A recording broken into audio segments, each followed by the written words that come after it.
I had just undergone complex spinal surgery. Laying in the recovery room, I could not feel my legs.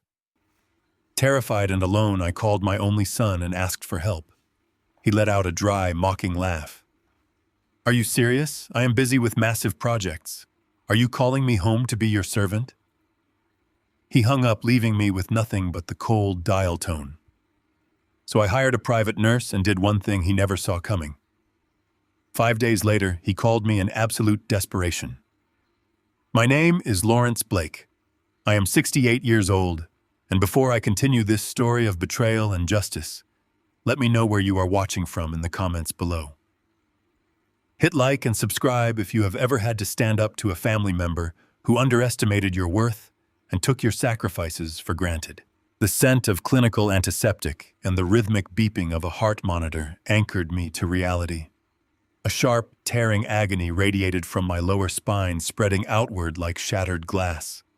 I had just survived a grueling 6-hour lumbar fusion surgery. I tried to shift my weight, but the lower half of my body remained entirely unresponsive. A heavy, terrifying numbness covered my legs. I was completely paralyzed by the anesthesia and the sheer trauma of the procedure. My throat was incredibly dry, but my first instinct was not to press the button for a nurse. My first instinct, cultivated over 35 years of fatherhood, was to reach out to my son. I fumbled blindly for the cell phone resting on the cold metal tray next to my bed. My fingers trembled as I unlocked the screen. I had spent decades climbing the ranks as a civil engineer, sacrificing weekends, holidays, and my own health just to ensure Cameron never lacked for anything. I paid for his expensive university education, funded his first apartment, and bailed him out of countless reckless financial decisions. I assumed in my hour of absolute physical vulnerability that the boy I built my entire life around would be there to anchor mine. I dialed his number. The phone rang 4 times before he picked up. The background noise on his end was loud, filled with the clinking of expensive glasses and upbeat restaurant music. "Cameron," I rasped, my voice barely above a whisper. "I am out of surgery. I cannot feel my legs yet. I need you to come to the hospital and help me sort out the discharge paperwork." A heavy silence stretched across the line, completely devoid of the warmth or concern a father expects to hear. Then a dry, dismissive laugh pierced my ear. "Are you serious right now?" Cameron asked, his tone dripping with profound annoyance. "I am in the middle of an important business lunch. I have massive projects on the table, Dad. You know this." I gripped the phone tighter, the plastic edge digging sharply into my palm. "I am lying in a hospital bed, unable to move, Cameron. The doctors need a family member here." His voice grew sharp, slicing through my remaining hopes with brutal efficiency. "I am not dropping my career to come hold your hand. What do you expect me to do? Are you calling me to come home and be your personal servant? Hire someone if you are that helpless? I am not throwing away my afternoon for this." The line went dead. The dial tone echoed in my ear, a hollow mechanical sound that perfectly mirrored the sudden emptiness in my chest. I lowered the phone slowly. I did not cry. I did not shout for the doctors. I simply lay there, staring at the sterile white ceiling tiles. The physical agony in my spine was instantly overshadowed by the crushing realization that the son I had given everything to viewed my suffering as nothing more than a pathetic inconvenience. I had spent 35 years building a foundation for a boy who had just gladly watched me collapse. He thought I was weak. He assumed my paralyzed legs made me entirely powerless. But Cameron fundamentally misunderstood the man who raised him. I did not build bridges and commercial high-rises by surrendering to collapsed foundations. I evaluated the structural failure, and I ruthlessly tore it down to build something stronger. I set the phone back on the metal tray. The despair evaporated, replaced immediately by a cold, calculated clarity. If my son wanted to treat my life like a disposable burden, I would gladly show him what happens when the bank truly closes its doors. I pressed the call button pinned to my bedsheet. A hospital staff member entered moments later, her face painted with practiced sympathy. I need the contact information for the best private home care agencies in the city, I told her, my voice completely steady.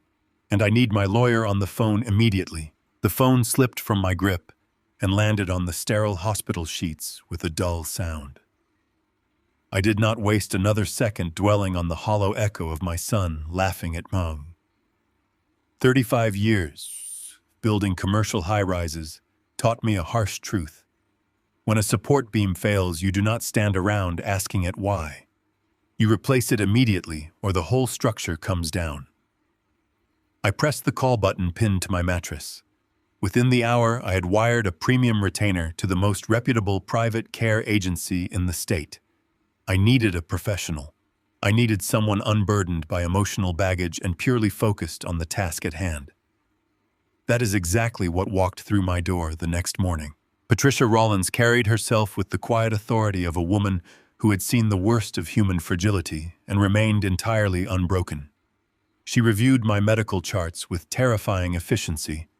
She adjusted my intravenous lines and checked the sensation in my useless legs without a single trace of pity in her eyes.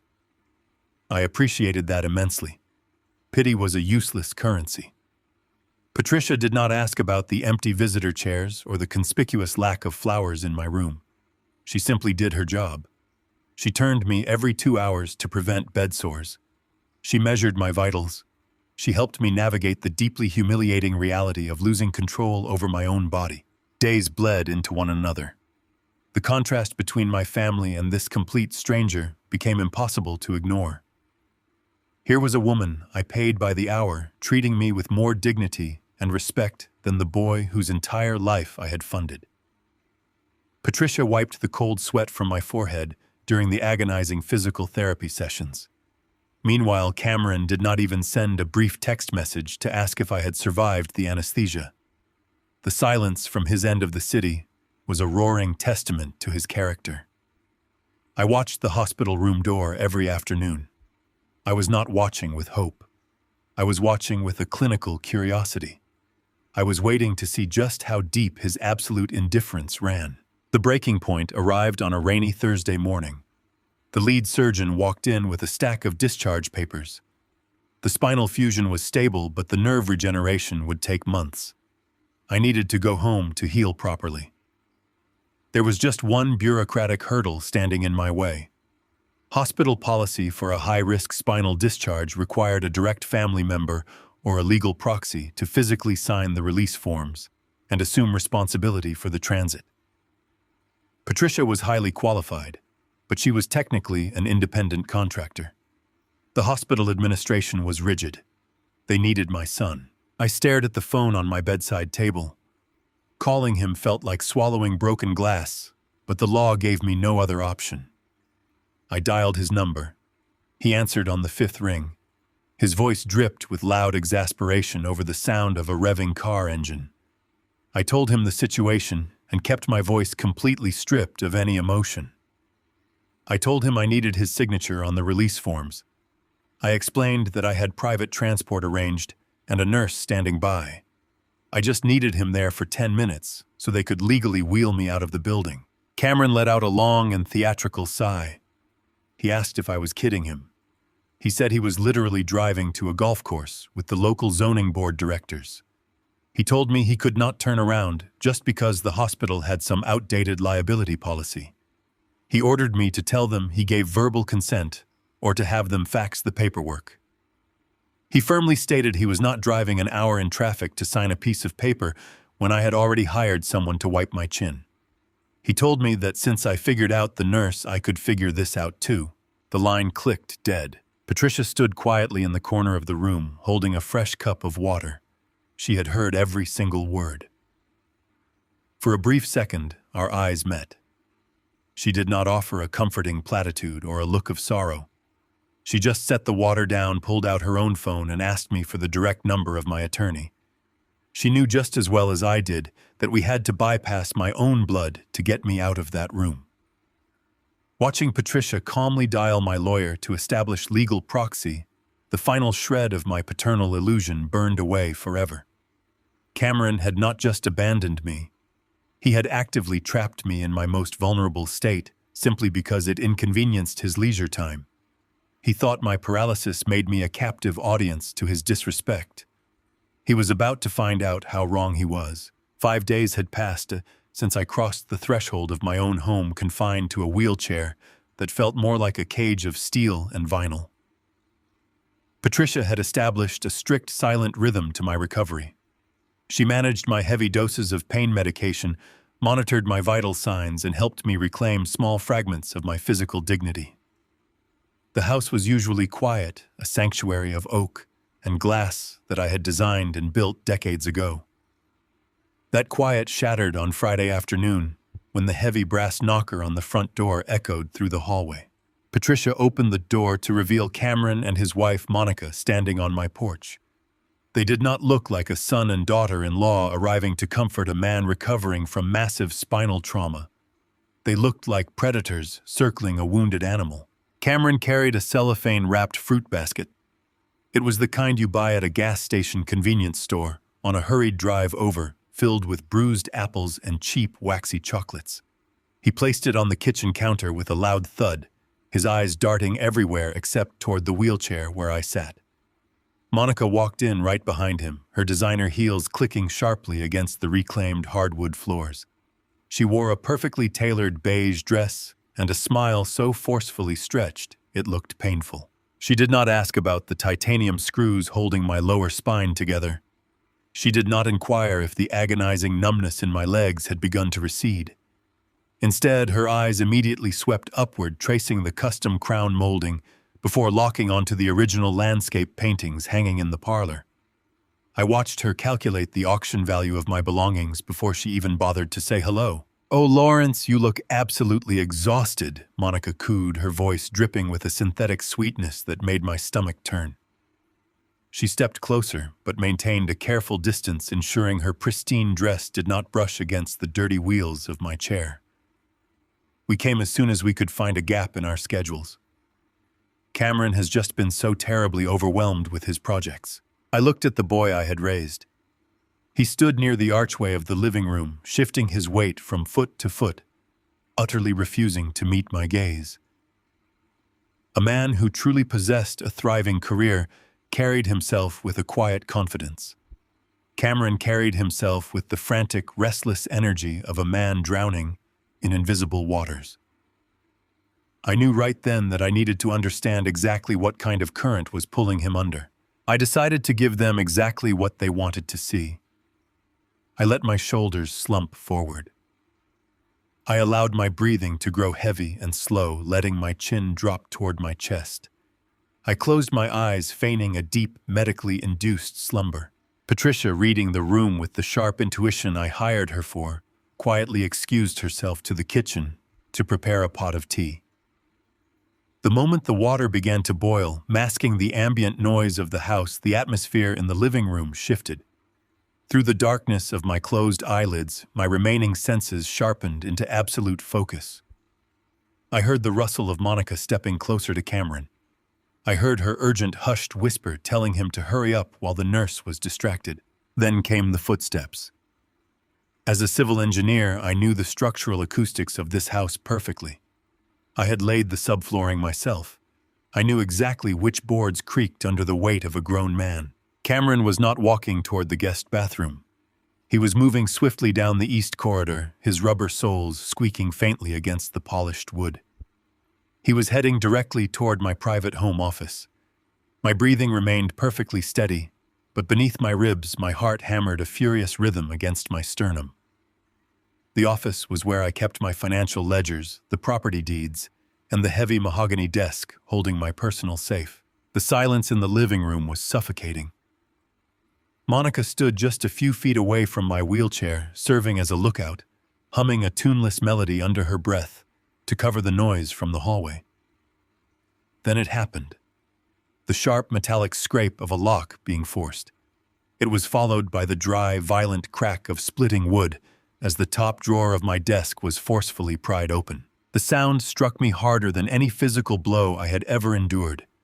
The physical pain of my severed nerve endings was absolutely nothing compared to the profound, crushing agony of that single noise.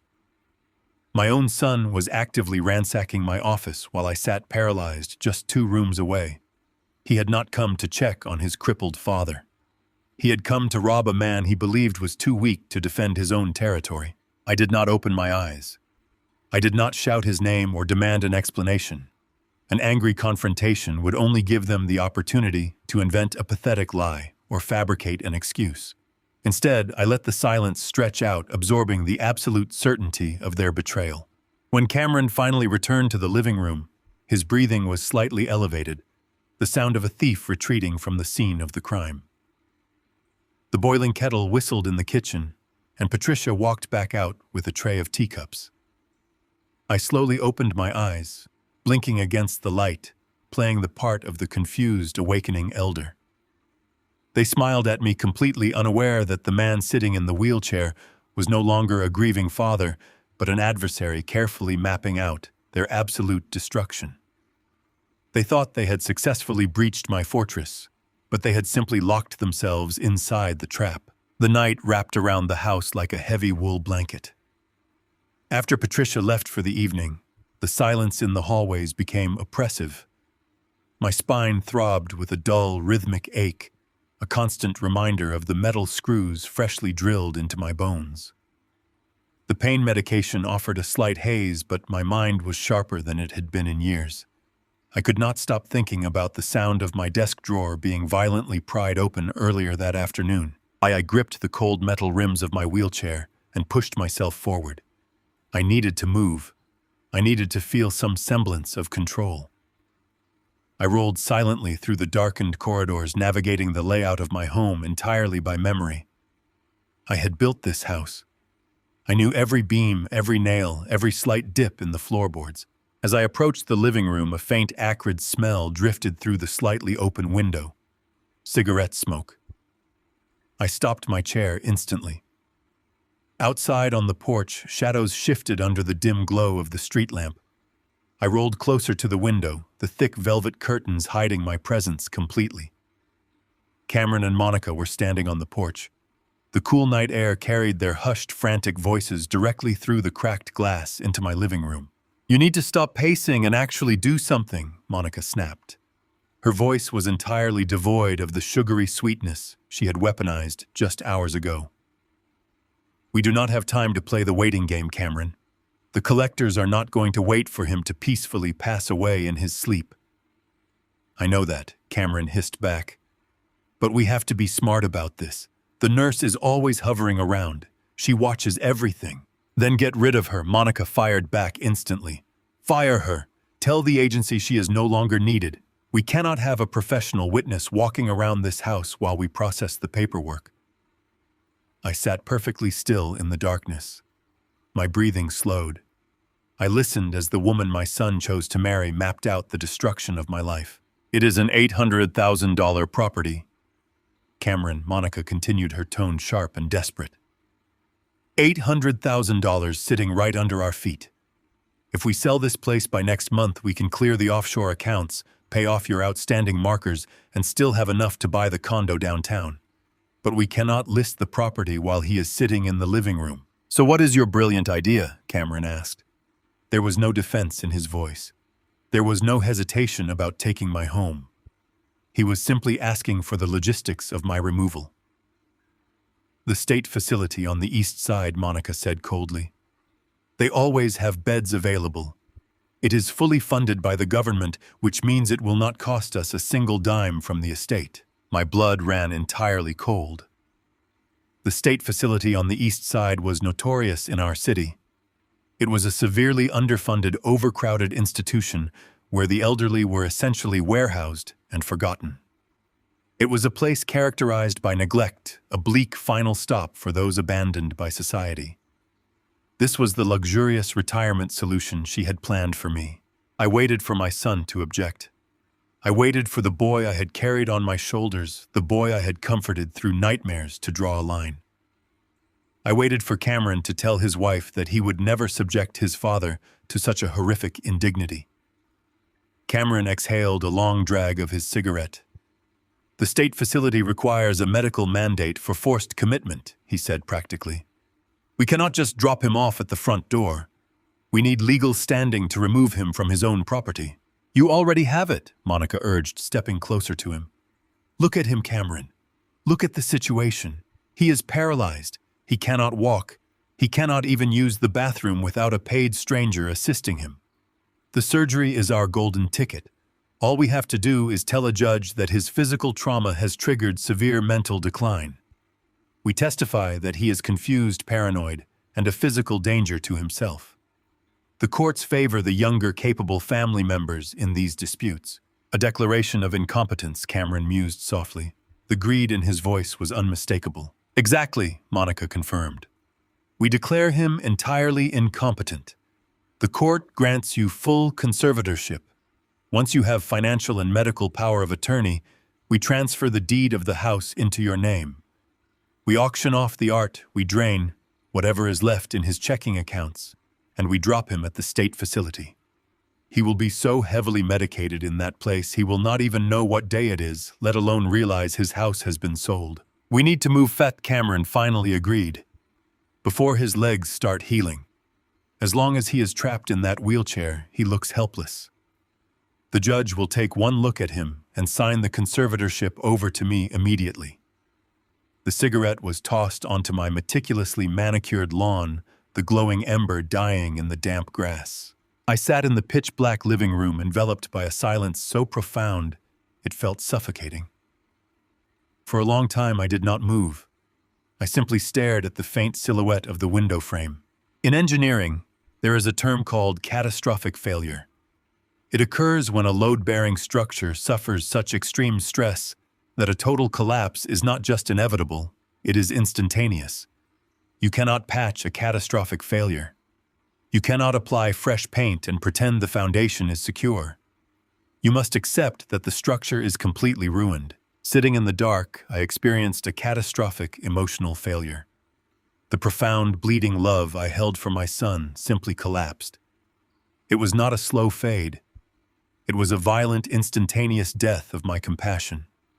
The boy I had loved, the son I had sacrificed my youth to provide for, did not exist. The man standing on my porch was a predator, a desperate, greedy stranger willing to throw me into a nightmare simply to pay off his own reckless debts. He wanted to use my paralyzed legs as a weapon against me. He wanted to strip me of my dignity, steal my home, and lock me away in a forgotten room to rot. A strange, icy calm washed over my entire body. The shock evaporated completely, replaced by an absolute, calculating clarity. Cameron thought my physical vulnerability equated to mental weakness. He assumed that because I could not stand up, I could not fight back. He had severely miscalculated. I carefully gripped the wheels of my chair and rolled backwards, retreating deep into the shadows of the house. I did not make a single sound. I returned to my bedroom and closed the door with the utmost precision. My tears were entirely gone. There was no more room for grief. Tomorrow morning the sun would rise and I would play the part of the confused, helpless old man they desperately needed me to be. I would smile at my daughter-in-law. I would thank my son for his time. I would let them believe their trap was perfectly set. But the moment they left my house, I was going to unleash a legal and financial war that would tear their lives apart brick by brick. I reached for my phone on the nightstand. It was time to call my lawyer. It was time to prepare the execution. The morning sun filtered through the heavy oak blinds of my bedroom, casting long, sharp shadows across the floorboards. I had not slept a single minute. While the rest of the house rested, my mind had been actively drawing up blueprints for demolition. I knew exactly what I had to do.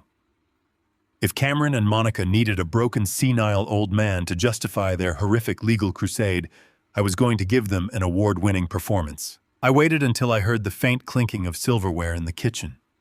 They were making themselves entirely at home, brewing my expensive coffee and eating my food while plotting my institutionalization. I pressed the call button for Patricia. When she entered the room, her expression was neutral, but her eyes held a quiet vigilance. She helped me transfer from the bed to the wheelchair.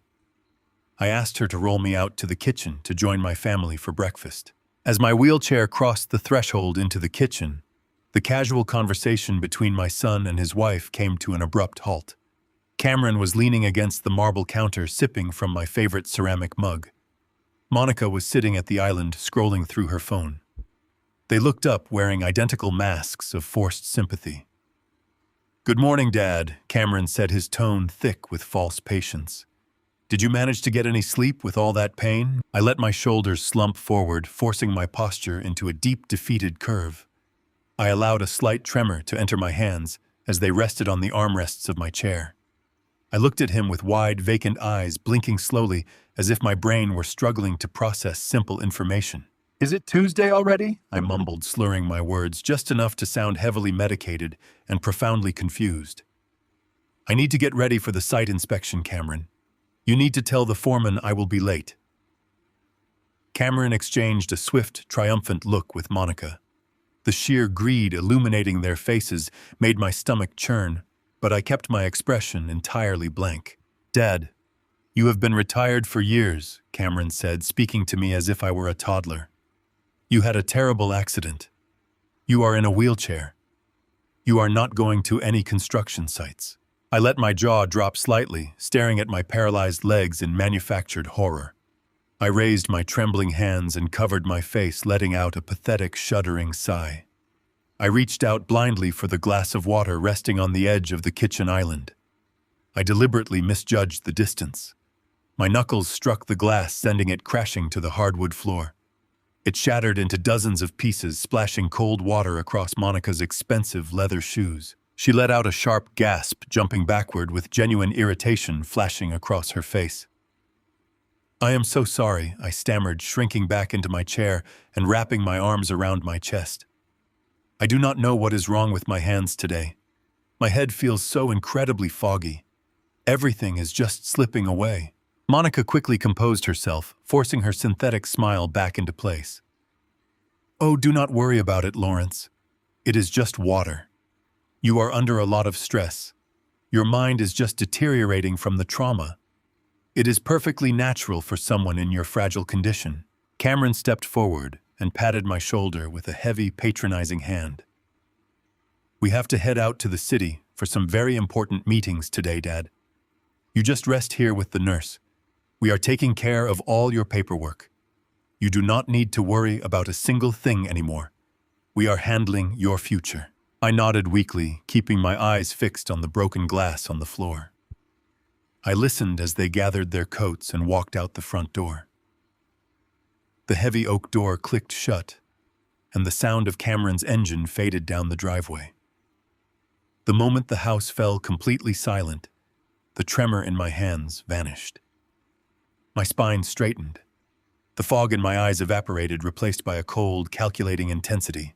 Patricia was kneeling on the floor with a dustpan sweeping up the shards of broken glass. She stopped moving and looked up at me. She had witnessed the entire performance. She was a professional who administered my cognitive tests every single day. She knew my mind was as sharp as a steel trap. "Leave the glass!" "Patricia," I commanded, my voice completely steady and authoritative. "I need your help, and I need absolute discretion. Go to the front door and throw the deadbolt. Close every single blind on the ground floor." Patricia did not ask a single question. She stood up, brushed off her scrubs, and secured the perimeter of my home with military efficiency. When she returned to the kitchen, she stood before my wheelchair, with her arms crossed, waiting for instructions. I looked at her, recognizing the sharp intelligence in her posture. I had hired a nurse, but I desperately needed an accomplice. "My son and his wife are planning to declare me mentally incompetent," I told her plainly. "They want to seize financial power of attorney, sell this property, and lock me away in a state-funded facility. They believe my physical paralysis has destroyed my cognitive function. I need them to keep believing that until I am ready to spring the trap. But I cannot fight a legal war from this wheelchair without a secure line of communication." Patricia nodded, slowly, absorbing the gravity of the situation. She had seen countless families tear each other apart over inheritances, but the sheer cruelty of Cameron's timeline clearly repulsed her. "I am your private medical advocate, Mr. Blake. My duty is to your well-being. What do you need me to do? Ring me my personal cell phone from the charger in the bedroom," I instructed. and prepare to clear the dining room table. We are going to need a lot of space for documents." When she handed me the phone, I dialed a number I had known by heart for 30 years. Kenneth Wallace was not just a lawyer. He was a veteran of the courtroom, a man who approached corporate and family law with the ruthless precision of a battlefield commander. We had served in the military together decades ago, long before I built bridges, and he destroyed opposing counsel. He was the godfather to the son who was currently plotting my demise. Kenneth answered on the second ring. His voice was deep, resonant, and strictly professional.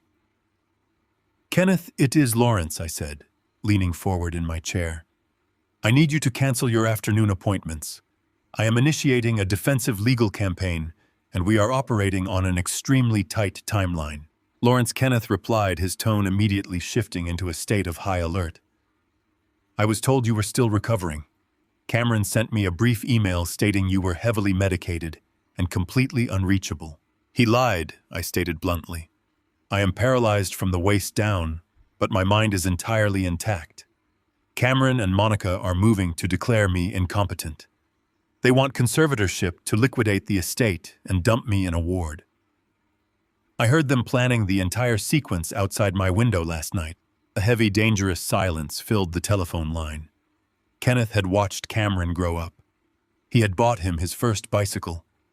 The betrayal stung him almost as deeply as it stung me. When Kenneth finally spoke, his voice was as cold as liquid nitrogen. "What are your orders, Lawrence?" "I need a comprehensive forensic audit of my son's entire financial existence," I told him. "Cameron is rushing. He wants to sell a house worth almost $1 million in less than 4 weeks. You do not orchestrate an emergency liquidation of a family estate unless you are drowning. There is a massive financial bleed somewhere in his life. I want to know exactly what kind of debt he is hiding. Dig into his business accounts, his personal credit, his shell companies, and any underground markers he might owe. I want the structural blueprint of his failure." "Consider it done," Kenneth replied, the sound of a legal pad opening echoing through the speaker. "But we have a logistical problem, Lawrence. If Cameron is watching the house or monitoring your visitors, he will recognize my vehicle. If he sees your attorney walking through the front door, he will panic and accelerate his petition for conservatorship. We need a secure way to meet and review the documents without raising any alarms." I looked up at Patricia. She was already one step ahead of the conversation. She walked over, leaned down, and spoke clearly into the speakerphone. "Mr. Wallace, this is Patricia Rollins, Mr. Blake's private nurse. The hospital discharge papers mandate intensive physical therapy starting immediately. We are going to schedule a specialized physical therapist to visit the house 3 times a week for aggressive rehabilitation sessions." Kenneth let out a low, appreciative chuckle.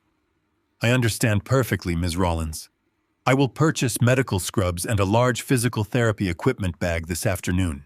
It should be more than spacious enough to carry legal briefs, banking statements, and notary stamps. To the outside world and to my treacherous son, these upcoming meetings will be nothing more than painful medical treatments," I added. "If Cameron installs cameras or drops by unannounced, he will just hear an old man groaning in pain. He will never suspect that the groans are covering the sound of us dismantling his entire future." We finalized the timing for the first clandestine meeting and terminated the call. I placed the phone back on the kitchen island and let out a long, measured breath. The profound grief of losing my son was officially buried. I was no longer a father mourning the boy he raised. I was a civil engineer staring at a condemned building. The darkness had fully activated, and the demolition was finally underway. The heavy wooden door clicked shut, the sound echoing through the quiet hallway. Patricia turned the deadbolt with a sharp, metallic snap, securing the perimeter of my home. She drew the thick curtains across the living room windows, plunging the space into a deliberate, protective twilight. Only then did the man standing in the center of the room drop his act. Kenneth Wallace wore a pair of generic medical scrubs and carried a bulky canvas duffel bag stamped with a prominent red cross. To anyone watching from the street, he was just another physical therapist arriving for my afternoon rehabilitation session. But the moment Patricia signaled that the house was secure, Kenneth unzipped the heavy canvas bag. He did not pull out resistance bands or ice packs. He pulled out 3 thick manila folders bound by tight rubber bands. He placed them on the oak dining table. The dull thud of the paper hitting the wood felt like a judge bringing down a gavel. I rolled my wheelchair closer, my spine burning with a familiar gnawing ache, but my mind was entirely focused. Kenneth did not offer any softening words. He knew I did not want sympathy. I needed the structural blueprints of my son's failure. Kenneth opened the first folder and began to lay out the forensic financial audit we had commissioned just days ago. Cameron had spent those last 3 years bragging about his massive commercial real estate ventures. He wore custom suits, drove a leased luxury sedan, and constantly complained about the overwhelming demands of his corporate partners. The documents spread out before me completely obliterated that illusion. There were no commercial real estate ventures. There were no corporate partners. Cameron was an unemployed fraud drowning in an ocean of catastrophic financial ruin. Kenneth pointed to a series of highlighted bank statements.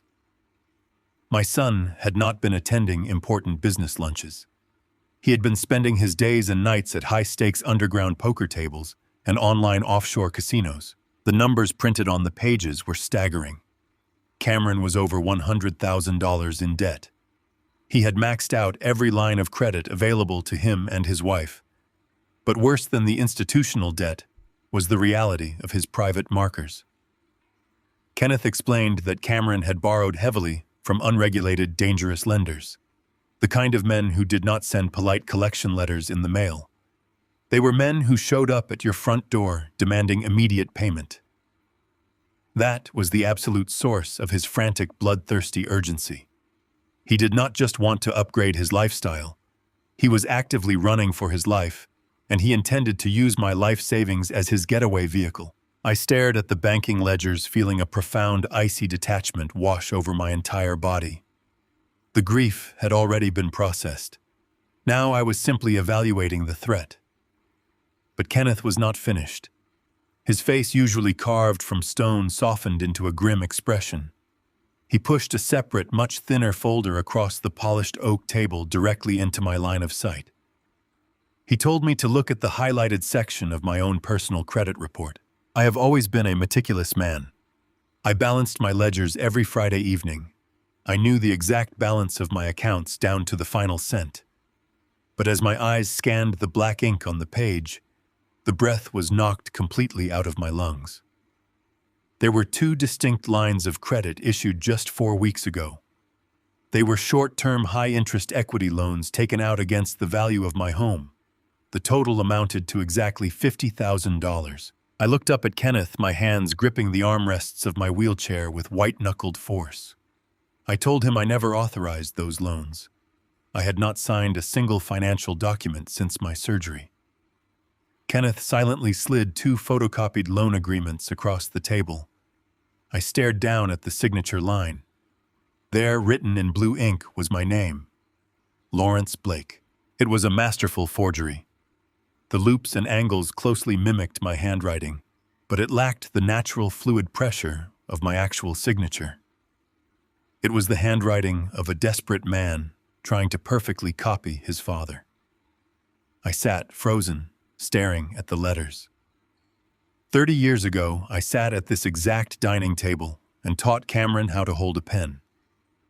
I guided his small hand across lined paper, teaching him how to write his own name with pride. Now that same hand had meticulously forged my identity to steal my property. This specific piece of paper changed the entire landscape of our conflict. Before this moment, Cameron was simply a greedy, ungrateful son, waiting for his father to die. He was a moral failure. But the forged signature pushed him across a terrifying boundary. He had committed bank fraud. He had committed identity theft. This was no longer a tragic family dispute over an inheritance. This was a severe, prosecutable felony. He had handed me the exact weapon I needed to destroy him. Patricia stepped forward and placed a warm cup of tea near my hand. She did not speak, but her silent presence was a solid pillar in a room full of collapsing truths. She had seen the worst of humanity in hospital wards, but watching a father look at the undeniable proof of his son's criminality was a different kind of tragedy. Yet as I looked at the forged signature, I did not feel broken. I felt a tremendous, terrifying sense of liberation. The invisible chains of paternal obligation simply snapped. Cameron had completely severed our bloodline the moment he put that pen to paper. Kenneth watched me carefully, his hands folded over the remaining documents. He asked me how I wanted to proceed. He reminded me that we could take this evidence directly to the district attorney right now. He said he could have a warrant issued and have Cameron arrested before the sun went down. I slowly shook my head. An immediate arrest would be far too easy. If the police showed up at his door today, Cameron would play the victim. He would hire a defense attorney and claim he acted out of a brief moment of panic. He would cry in front of a judge and beg for leniency, citing his overwhelming gambling addiction as a mental illness. He and Monica had stood on my porch and gleefully calculated my forced institutionalization. They wanted to strip me of my physical dignity, lock me in a state ward, and sell the home I built with my own hands. I was not going to let them off with a simple police visit and a plea deal. I looked at Kenneth and Patricia, my voice completely devoid of any remaining warmth. I told them that Cameron wanted to play a high-stakes game of legal maneuvering. I told them we were going to let him believe he was winning. We were going to build a legal fortress so impenetrable that when he finally tried to storm the gates, his entire world would collapse on top of him. I instructed Kenneth to prepare the documents for an irrevocable trust. We were going to legally transfer every single asset I owned out of my name. We were going to make sure that by the time my son tried to steal the crown, the entire kingdom would already be gone. Kenneth nodded slowly, a fierce glint of approval shining in his eyes. He gathered the fraudulent documents and slid them safely back into his medical bag. The quiet investigation was officially over. The execution of my final lesson had begun. The morning light caught the edge of the fountain pen Kenneth held out to me. We were sitting at the dining table, the heavy canvas duffel bag resting on the floor beside his feet. Between us lay a stack of legal documents that would fundamentally alter the reality of my existence. Kenneth did not speak with the booming voice of a litigator today. He spoke with the quiet, measured tone of a friend, asking me to jump out of a burning airplane. He explained the absolute finality of the irrevocable trust. This was not a simple reshuffling of assets. This was a legal obliteration of my financial footprint. By signing these pages, I was voluntarily stripping myself of everything I owned.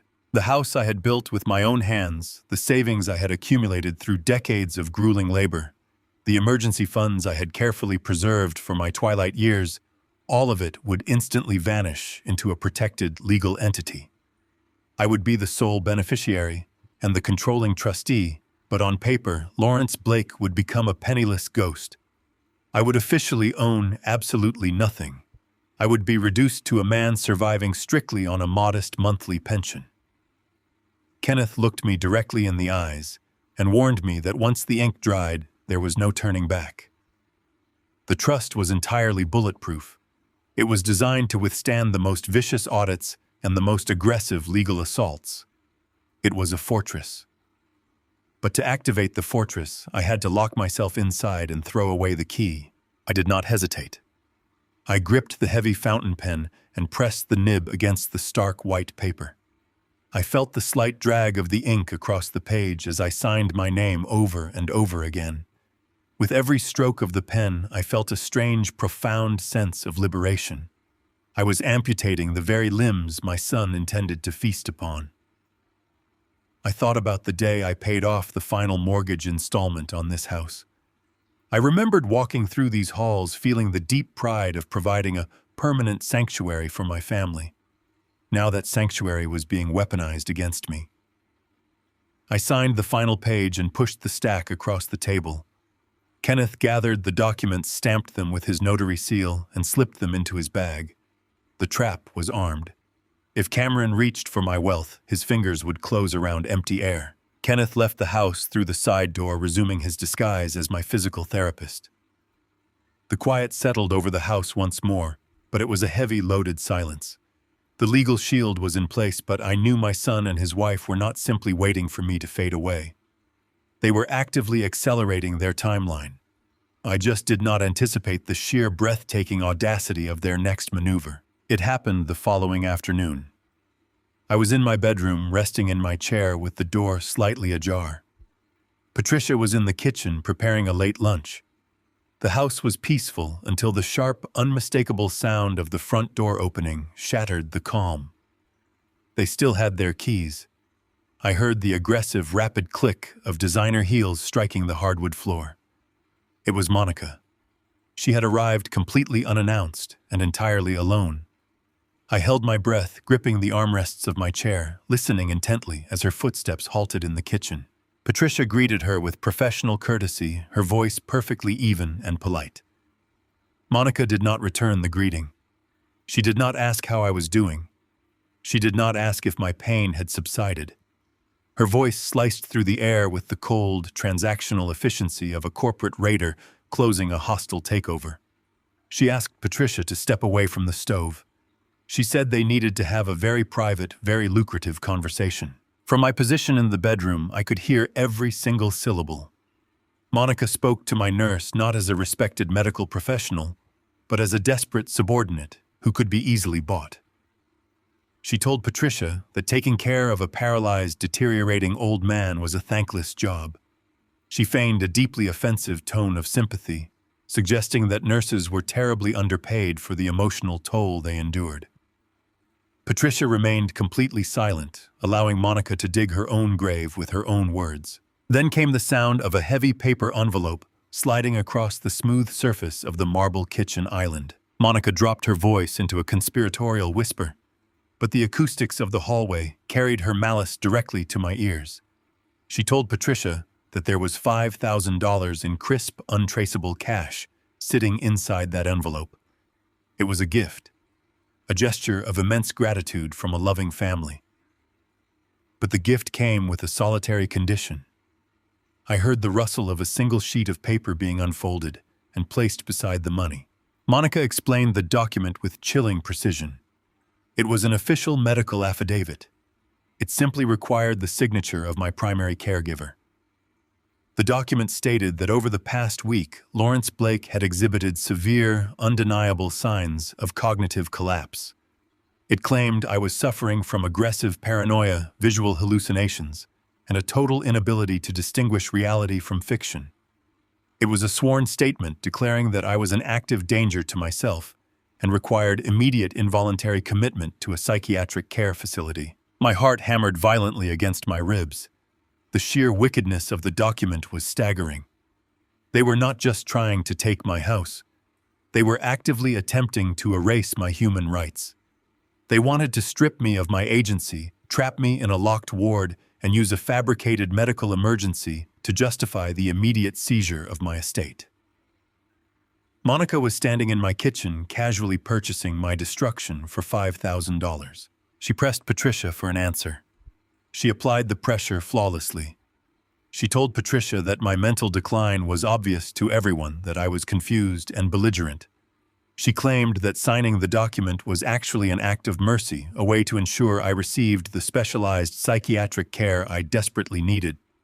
She added that $5,000 could pay off a lot of debt, or fund a wonderful vacation, or simply provide a massive relief to a working-class nurse. She framed the betrayal as a mutual victory. Patricia would get a massive payday, and the family would get the legal ammunition needed to lock me away. Patricia executed her role flawlessly. She did not express outrage. She did not throw the money back in Monica's face. If she had shown anger, Monica would have instantly realized she was dealing with a loyal adversary. Instead, Patricia played the part of a morally compromised woman, tempted by sudden wealth. She hesitated. She let her silence stretch out, simulating a crisis of conscience. She asked Monica what would happen to me if she signed the paper. Monica smoothly replied that I would be transferred to a beautiful, safe facility where I would be kept heavily medicated and comfortable. It was a blatant lie, and we both knew it. Patricia slowly agreed to take the envelope and the document. She told Monica she needed the night to think about the legal implications, but she promised to keep the conversation strictly confidential. Monica let out a soft, victorious laugh. She told Patricia to make the smart choice, reminding her that loyalty to a dying man did not pay the rent. The sharp click of her heels retreated down the hallway. The front door opened and slammed shut. The house fell completely silent. I sat in the shadows of my bedroom, my breathing shallow and ragged. The absolute depravity of my own family hung in the air like a poisonous gas. A few moments later, the door to my room swung open. Patricia walked in, her face pale and her jaw locked in tight, furious tension. She did not say a single word. She walked directly over to my wheelchair and dropped the heavy manila envelope onto my lap. It landed with a dull, heavy thud. She placed the medical affidavit right on top of the cash. I looked down at the $5,000. It was the exact price my daughter-in-law had placed on my freedom, my sanity, and my life. I picked up the medical affidavit and read the fabricated symptoms they planned to use to bury me alive. They were moving with a ruthless, bloodthirsty speed. They wanted me out of the house by the end of the week. They thought they had successfully bribed my only line of defense. They believed their legal strike was fully armed and ready to launch. I looked up at Patricia. Her eyes were burning with a quiet, fierce solidarity. The battlefield was completely drawn. The enemy had exposed their ultimate weapon. But they were entirely unaware that the man they were trying to bury was already a financial ghost, holding a fortress they could no longer touch. The game was escalating, and I was fully prepared to watch them sprint blindly off the edge of the cliff they had built themselves. The front door did not just open. It swung wide with the aggressive energy of a man who believed he already owned the hinges. Cameron marched into the living room, bringing the bitter chill of the afternoon air with him. He did not bother to take off his coat. He did not ask Patricia how my pain levels were today. He walked straight to the mahogany dining table and dropped a thick, heavy stack of documents onto the polished wood. The sharp slap of paper against timber echoed through the quiet house like a starting pistol. I sat in my wheelchair near the window, a thick wool blanket draped over my useless legs. I kept my chin tucked near my chest, breathing with a deliberate, rattling rhythm. I was a civil engineer. I knew how to build facades. Right now, I was constructing the most important facade of my entire life. I was the broken, senile father fading rapidly into the shadows of his own mind. Cameron did not waste a single second on pleasantries. He pulled a chair out and dragged it across the floor, sitting down directly across from my wheelchair. He unclipped a heavy silver pen from his jacket pocket and tapped it impatiently against the stack of papers. "Dad." "We have a massive problem," Cameron said, his voice laced with manufactured panic. "The hospital billing department just called me. Your insurance provider is threatening to deny the claim for your spinal surgery. They are saying the procedure was elective and not medically necessary." The lie was so incredibly brazen, it almost made me smile. A 6-hour lumbar fusion following a catastrophic vertebrae collapse was not an elective cosmetic procedure. But a man losing his mind to dementia would not know that. A terrified, vulnerable old man would simply panic at the thought of a crushing medical debt. I raised my head slowly, letting my jaw tremble. I widened my eyes, projecting absolute terror. "What do you mean they are denying the claim?" I asked, forcing my voice to crack and waver. "Cameron, the surgery was hundreds of thousands of dollars. I cannot afford that out of pocket. They cannot do this." Cameron leaned forward, placing a comforting hand on my knee. The gesture was physically repulsive, but I did not flinch. "Do not panic, Dad," he said smoothly. "I am handling it." I spent the entire morning fighting with the insurance adjusters on the phone. I got them to agree to an expedited review, but they need your signature on these authorization forms right now to release the medical records and process the financial overrides. If we do not get these back to their office by 5 o'clock, you are going to be on the hook for the entire medical bill. He slid the thick stack of papers across the table. He deliberately kept his hand resting on the top edge, shielding the bold printed headers from my line of sight. But I did not need to see the headers. Through the sheer thin white paper, I could see the distinct formatting of a legal document, not a medical billing form. It was a comprehensive power of attorney. He had brought the absolute surrender of my life directly into my dining room, wrapped in a lie so vile it defied human comprehension. My own son was sitting 3 feet away from me, using the very trauma of my paralyzed legs to extort the rights to my entire financial existence. He was rushing me, applying immense psychological pressure, creating a fake emergency to bypass any logical scrutiny. It was the exact tactic of a cornered con artist. I reached out with a trembling hand, allowing my fingers to brush against the edge of the paper. I squinted, leaning forward as if struggling to focus my eyes. "My vision is so blurry today, Cameron," I mumbled, blinking rapidly. "The medication Patricia gave me this morning is making the room spin. The words are just swimming around. Can you read what this says?" Cameron stiffened slightly, clearly annoyed by the delay.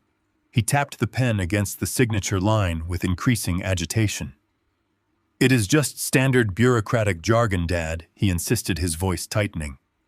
"It authorizes me to speak to the billing department on your behalf. That is all. You do not need to read the fine print. You just need to sign exactly where I am pointing so I can save you from a lifetime of medical debt. Please, we are running out of time." I looked past his shoulder toward the antique fireplace mantel on the far wall. Sitting perfectly centered on the marble shelf was a large ceramic vase filled with fresh lilies. Patricia had arranged them there just an hour ago. Nestled deep within the green foliage, completely invisible to the naked eye, was a high-definition motion-activated security lens. It was currently recording every single frame of this brutal extortion. It captured Cameron physically blocking the document text. It captured his aggressive, coercive tone.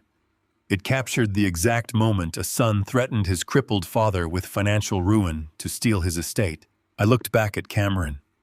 I let out a long, exhausted sigh, leaning heavily against the back of my wheelchair.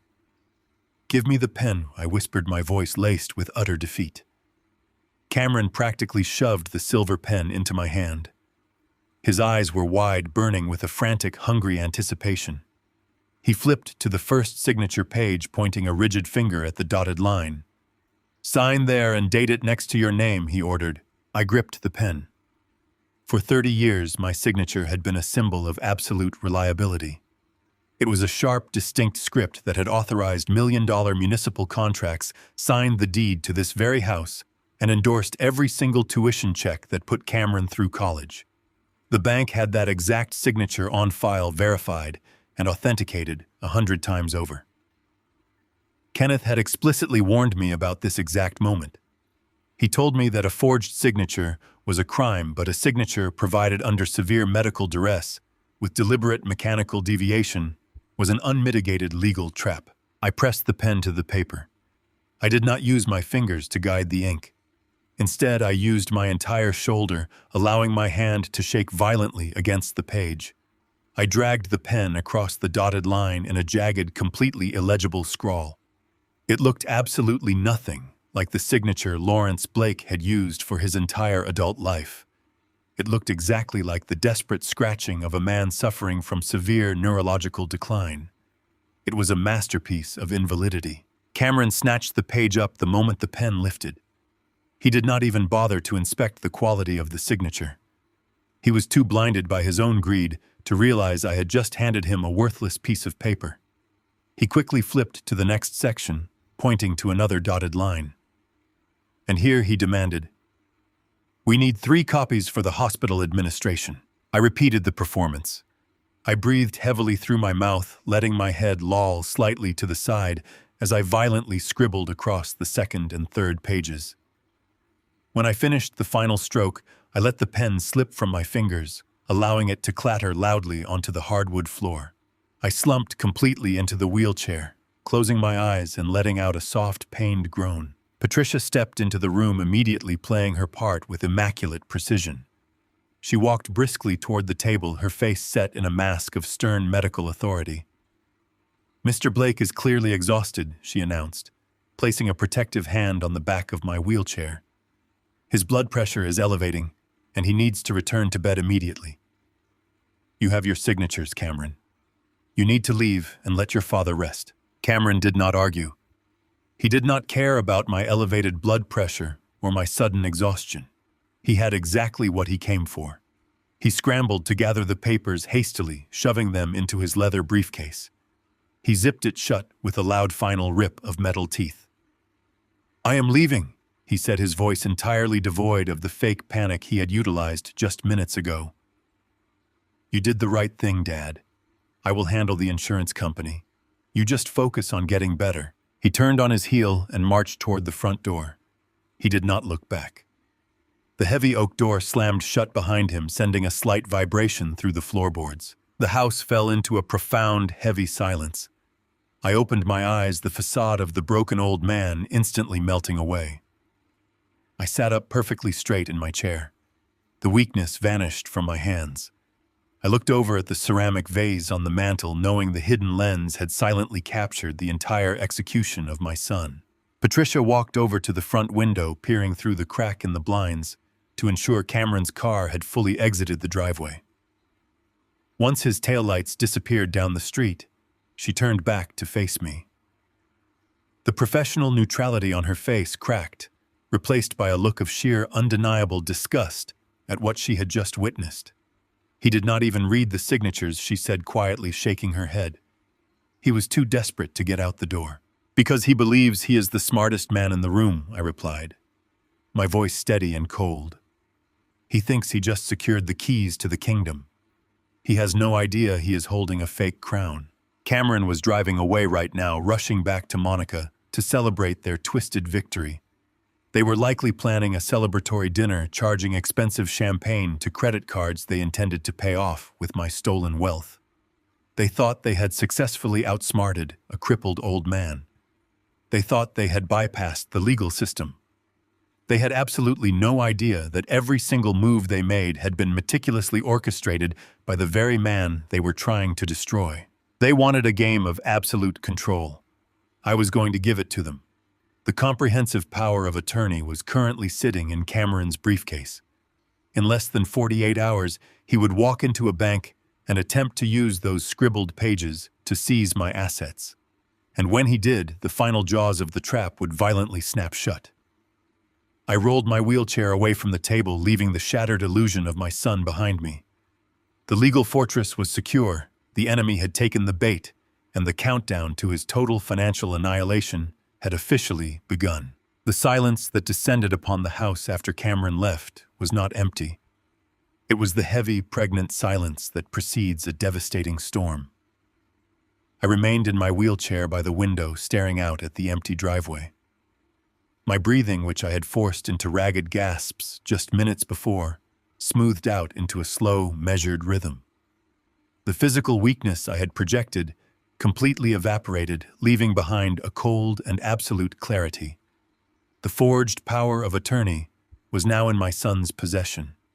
He had walked out of my home believing he had just successfully stolen my entire life. Patricia walked into the living room, her footsteps practically silent against the hardwood floor. She held a small tablet in her hand, her eyes scanning the screen. She had already retrieved the hidden camera from the ceramic vase on the mantel. She connected the device to the encrypted server Kenneth had set up for us. I did not need to ask her if the recording was successful. The grim satisfaction on her face was all the confirmation I required. We had perfectly captured the extortion, the coercion, and the exact moment my son forced his paralyzed father to sign away his estate. My cell phone, resting on the small table beside my chair, vibrated with a short, sharp buzz. I picked it up and looked at the glowing screen. It was an automated fraud alert from my bank. A charge of $4,500 had just been authorized at an establishment called the Obsidian Room. I stared at the glowing numbers. The Obsidian Room was the most exclusive, obscenely expensive restaurant in the downtown financial district. It was a place where corporate raiders went to celebrate hostile takeovers, where a single bottle of wine cost more than a working family earned in a month. Cameron had not wasted a single second. He had driven straight from my driveway to the city, met his wife, and immediately begun feasting on what he believed was his newly conquered wealth. He had stolen the premium emergency credit card from my study desk days ago, and now armed with the forged documents in his briefcase, he felt invincible. He genuinely believed that the scribbled signature gave him the absolute legal right to drain my accounts dry. I set the phone back down. I did not cancel the card. I did not call the fraud department to freeze the transaction. I deliberately let the charge go through. In the game of legal warfare, giving your enemy enough rope to hang themselves is the most crucial strategy. If I had frozen the card immediately, Cameron would have merely suffered a minor public embarrassment at the restaurant. He would have played it off as a banking error. But by allowing the transaction to process, I was actively establishing a concrete, undeniable paper trail of financial abuse. He was using a stolen credit card to fund a lavish celebration just an hour after coercing a signature from a man he intended to declare mentally incompetent. Every single dollar he spent tonight was another felony charge being added to his rapidly growing criminal indictment. A few minutes later, Kenneth called me on his secure line. He was sitting in his office monitoring the same financial alerts I was. I could hear the rhythmic tapping of his pen against his mahogany desk. "They are at the Obsidian Room." Kenneth stated, his voice a low, dangerous rumble. "My private investigator is sitting 2 tables away from them. He is blending in perfectly. He says they are ordering vintage champagne. They are toasting. Monica is currently browsing real estate listings on her phone, looking at luxury condominiums in the Harbor District." I closed my eyes, picturing the scene. I could almost hear the clinking of their crystal glasses, the arrogant laughter spilling from their mouths. They were celebrating the death of my independence. They were toasting to the successful execution of an old broken man. They thought they had bypassed the law, outsmarted the medical system, and secured $1 million fortune with a few threats and a stolen pen. "Let them drink," I told Kenneth, my voice as hard as glacial ice. "Let them order the most expensive items on the menu. Every swipe of that card proves malice and intent." Kenneth let out a dry, humorless chuckle. "Cameron thinks that piece of paper in his briefcase is a magic wand, Lawrence. He is completely blinded by his own arrogance.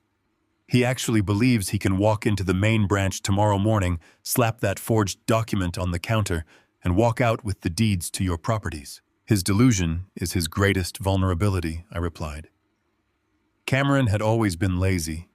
He possessed a dangerous combination of vast ambition and a complete refusal to understand how the real world operated. He did not know that a comprehensive power of attorney, especially one involving the transfer of massive real estate assets, required meticulous verification. He did not know that major banks have entire departments dedicated to signature authentication and fraud prevention. He truly believed that a rushed, unnotarized scribble obtained in a dining room was a golden ticket. But his most fatal miscalculation was something far more profound. He had absolutely no idea that the money he was trying to steal no longer belonged to Lawrence Blake. 3 days ago, acting through Kenneth, I had legally transferred the title of this house, my investment portfolios, and all my liquid savings into an irrevocable trust. I was the sole beneficiary of that trust, but legally I was completely insulated. On paper, I was practically destitute. The bank accounts Cameron planned to raid tomorrow morning had already been emptied, legally closed, and redirected. The only account left open was the one attached to the credit card he was currently using at the restaurant, an account I had specifically left active and funded with exactly $10,000. It was a sacrificial lamb, a brightly lit bait trap designed to capture his fingerprints. Kenneth read the latest text message from his investigator. "Monica is telling the waiter to keep the champagne flowing. She is loudly bragging to the table next to them that they just closed the biggest real estate deal of their lives.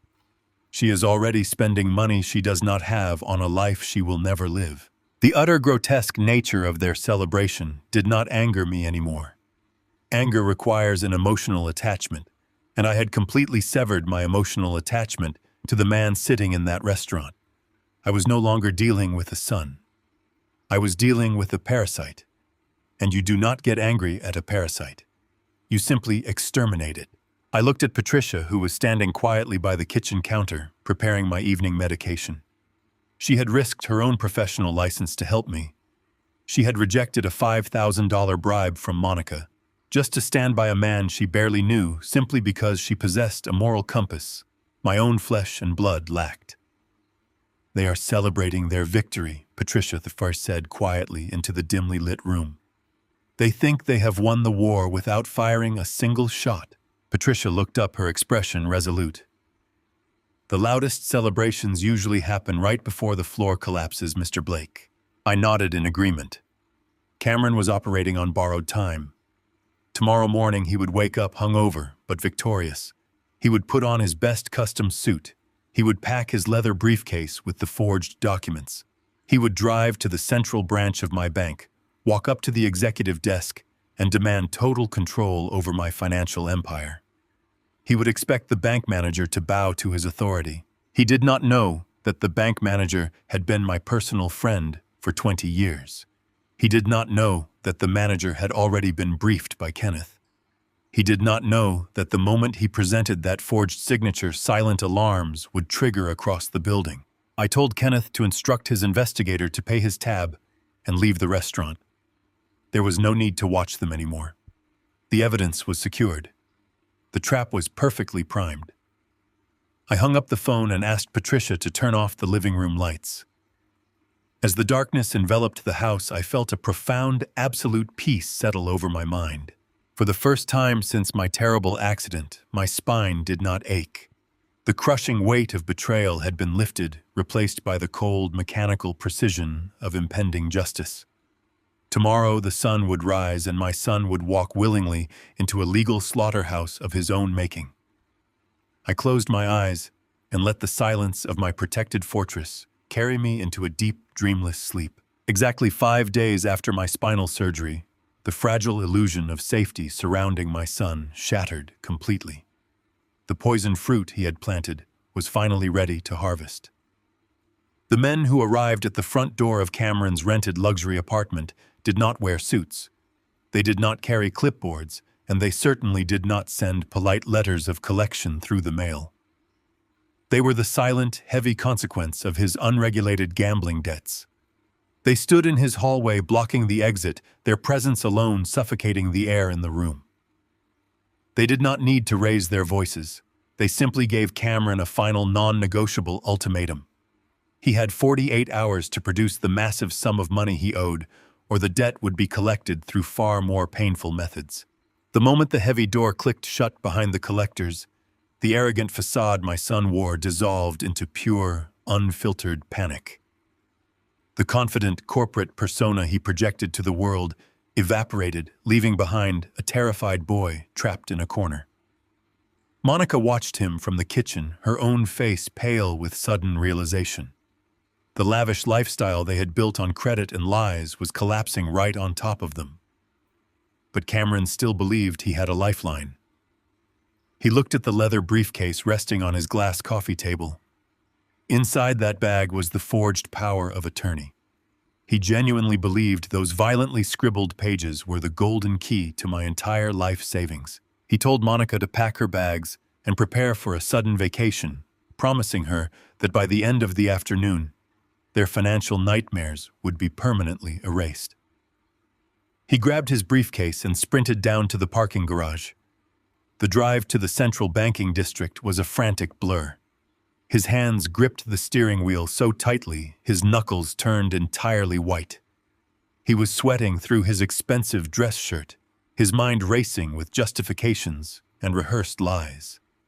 He was ready to walk into the financial institution and play the role of the grieving, responsible son, taking over the affairs of his tragically incapacitated father. The central branch of my bank was a sprawling cathedral of polished marble, brass railings, and quiet, intimidating wealth. It was a place designed to make ordinary people feel small, but Cameron strutted through the revolving glass doors as if he owned the building. He marched directly past the standard teller lines and approached the executive reception desk. He demanded an immediate emergency meeting with Arthur Vance, the senior branch manager. Cameron did not know that Arthur Vance was not just a banker. Arthur had managed my corporate and personal accounts for over 20 years. He was a man of impeccable integrity, And more importantly, he was a man who had received a highly confidential phone call from my attorney, Kenneth, just 48 hours prior. Arthur was fully prepared for this exact moment. Arthur emerged from his office, his face a perfect mask of professional courtesy. He extended a hand and guided Cameron into his spacious, soundproof office. The heavy oak door closed, sealing Cameron inside the very trap he had willingly walked into. Arthur offered him a seat and asked how he could assist the Blake family today. Cameron did not waste time. The desperation bleeding from his pores was impossible to hide. He unzipped his leather briefcase and pulled out the thick stack of papers. He slapped the forged power of attorney onto the center of the mahogany desk. He leaned forward, adopting a tone of deep manufactured sorrow. He told Arthur that I had suffered a catastrophic physical and mental decline following my surgery. He spun a tragic tale about severe dementia, claiming I was no longer capable of understanding basic reality, let alone managing a vast financial portfolio. He stated that the hospital bills were piling up, and he needed immediate access to my primary savings accounts.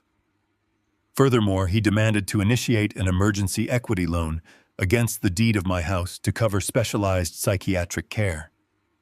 He pushed the forged document toward Arthur, demanding that the bank recognize his absolute legal authority to liquidate my assets. Arthur did not flinch.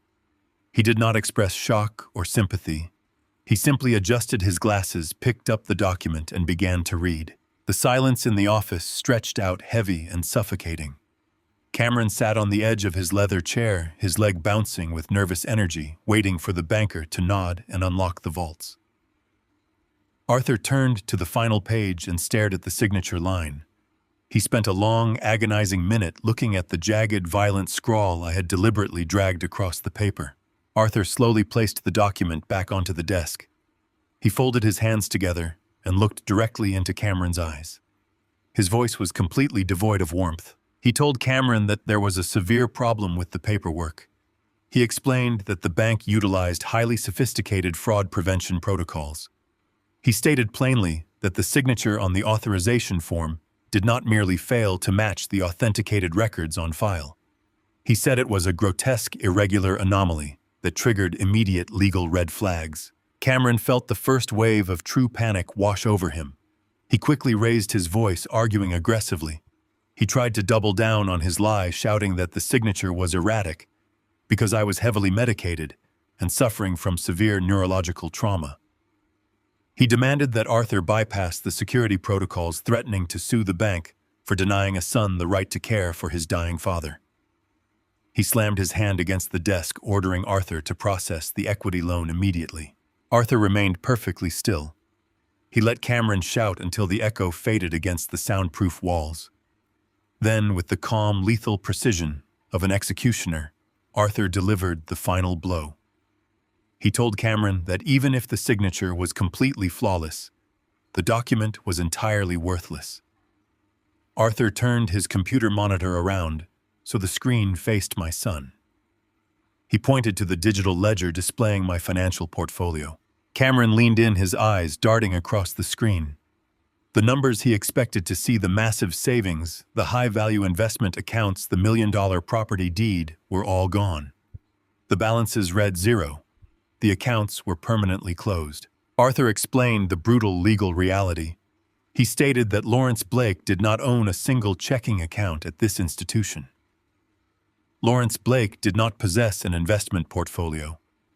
Lawrence Blake did not even own the house he was currently sleeping in.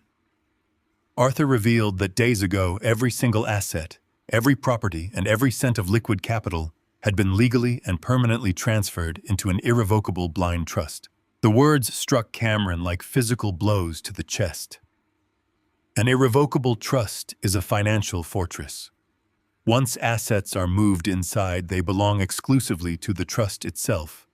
The creator of the trust legally becomes a man without property.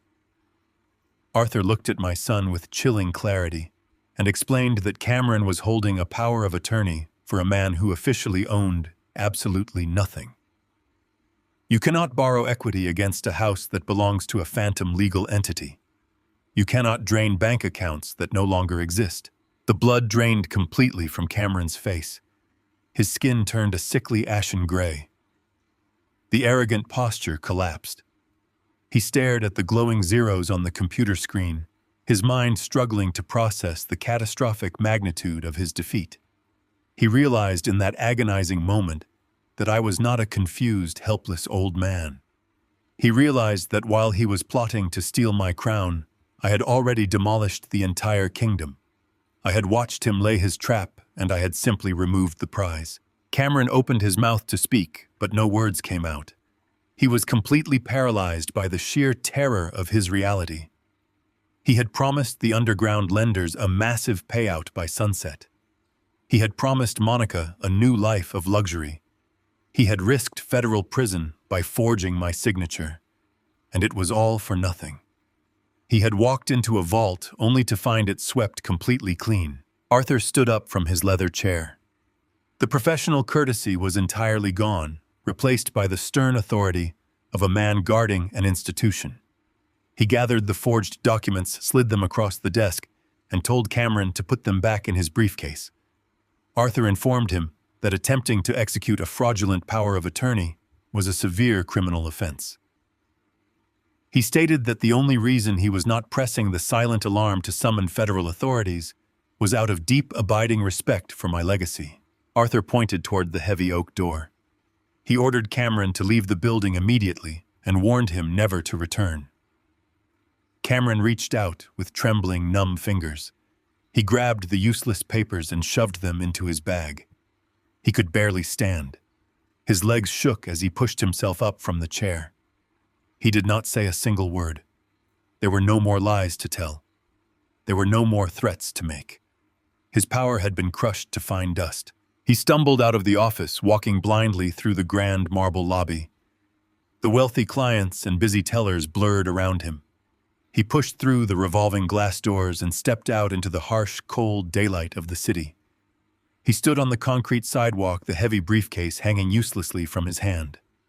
The crushing weight of his inevitable ruin pressed down on his shoulders. He had tried to push his father into the abyss, but he had merely sprinted right over the edge himself. The late afternoon sun poured through the large bay windows of my living room, casting a warm golden glow across the hardwood floor. I sat in my wheelchair, a thick woven blanket draped across my paralyzed legs. The house was wrapped in a profound, heavy silence. Patricia was in the kitchen quietly arranging my evening medication. We were both waiting. We knew the timeline with absolute certainty. Cameron had left the bank. The devastating reality of his total failure was currently crashing down upon him. He was standing in the wreckage of his own arrogant conspiracy, realizing that the vault he tried to rob was completely empty. I knew he would seek a target for his rage and his terror. I did not have to wait long. The cell phone resting on the mahogany side table began to vibrate. It did not stop. It rang with a frantic, desperate rhythm that echoed through the quiet room. I let it ring. I watched the screen flash my son's name over and over again. I counted the rings, letting his panic steep, letting the suffocating weight of his reality crush the last remnants of his ego. When the ringing stopped, it immediately started again. On the third consecutive attempt, I reached out and swiped the screen to answer. I placed the phone flat on the table and activated the external speaker. Dad. Dad, what did you do? Cameron was not speaking. He was gasping for air. His voice was a high, thin screech of pure terror, completely devoid of the slick corporate bravado he wore like a cheap suit. I could hear the roar of city traffic and the blaring of horns in the background. He was standing on a sidewalk somewhere in the financial district, his entire universe collapsing around his expensive leather shoes. I remained perfectly still. I did not answer immediately. I let the silence stretch across the cellular connection, allowing him to listen to the calm, steady rhythm of my breathing. What did you do to the accounts? He screamed, his voice cracking violently. I was just at the bank. Arthur Vance told me everything is gone. The house, the savings, the investments. He said it is all locked in a blind trust. Dad, you have to undo this right now. You have to call Arthur and authorize the transfer immediately. I reached out and picked up my teacup, taking a slow, measured sip. The warm liquid was incredibly soothing. My voice, when I finally spoke, was as smooth and unyielding as a sheet of winter ice. I cannot do that, Cameron. I am just a broken, senile old man. My mind is deteriorating from the trauma. I am suffering from aggressive paranoia and severe hallucinations. Do you not remember? That is what you told your wife while standing in my kitchen. That is what you explicitly wrote on the medical affidavit you tried to bribe my nurse to sign. A man in my fragile, confused condition has absolutely no legal authority to undo an irrevocable trust. A sharp, strangled gasp echoed through the speaker. The sudden realization hit him like a physical blow to the chest. He thought his treacherous conversations in my home had been entirely private. He thought his bribery attempt had been a masterful stroke of covert manipulation. Now, standing on the street corner, he understood that I had seen every single card in his hand before he even sat down at the table. He realized he had never been the predator. He had always been the prey. "Dad!" He stammered the words, tripping frantically over his rising panic. "Dad, listen to me. You do not understand what is happening. I am in trouble. Serious trouble. The men I owe money to are not going to wait. They were at my apartment today. They stood in my hallway and they told me I have 48 hours. If I do not pay them the money I owe, they are going to hurt me. They are going to hurt Monica. You have to save me. You are my father." I leaned back in my chair, feeling the firm upholstery against my shoulders. I felt absolutely no pity. I felt no parental urge to shield him from the consequences of his own grotesque actions. The man pleading for his life on the other end of the phone was a stranger. "You are a 35-year-old man, Cameron," I replied, my tone dropping into a lethal quiet register. "You made your choices. You chose to gamble away your career at underground poker tables. You chose to borrow money from dangerous criminals to fund a lifestyle of lies. And instead of coming to me as a son asking for honest help, you chose to view my paralyzed legs as a financial opportunity. You forged my signature on a comprehensive power of attorney. You planned to lock me in a psychiatric ward so you could steal the home I built for our family. Please, Dad." I was desperate. Cameron pleaded, sobbing openly into the phone. I was not thinking straight. Monica was pressuring me. The lenders were threatening me. "I made a mistake. I am your son. You cannot just leave me to die out here. We are family. You have to help me clean up this mess." Family does not plot the institutionalization of their crippled father to fund their gambling debts, I stated, slicing through his pathetic excuses with surgical precision. Family does not forge signatures to commit bank fraud.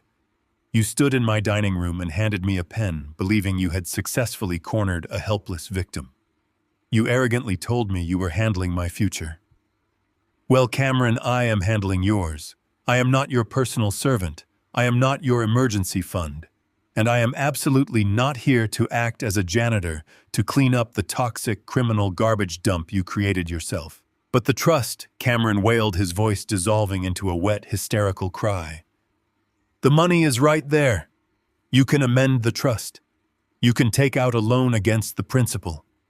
Just give me the $50,000 I need to clear the markers. I will pay you back. I swear to God I will pay you back. I will go to rehabilitation. I will do whatever you want. I will sign whatever you need me to sign. Just call Arthur and get me the money. The trust is irrevocable, Cameron, I explained, delivering the final crushing truth. That means even I cannot touch the principal. It is legally sealed. The wealth you spent months trying to steal is completely out of your reach forever. But even if I could access the vault, I would not give you a single dime.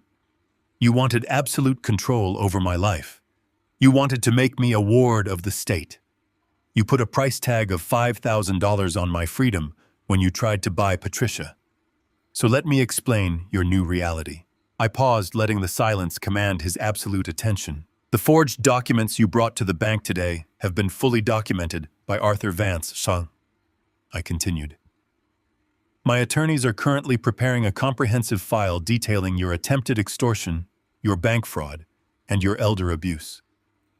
We have hidden camera footage of you coercing my signature.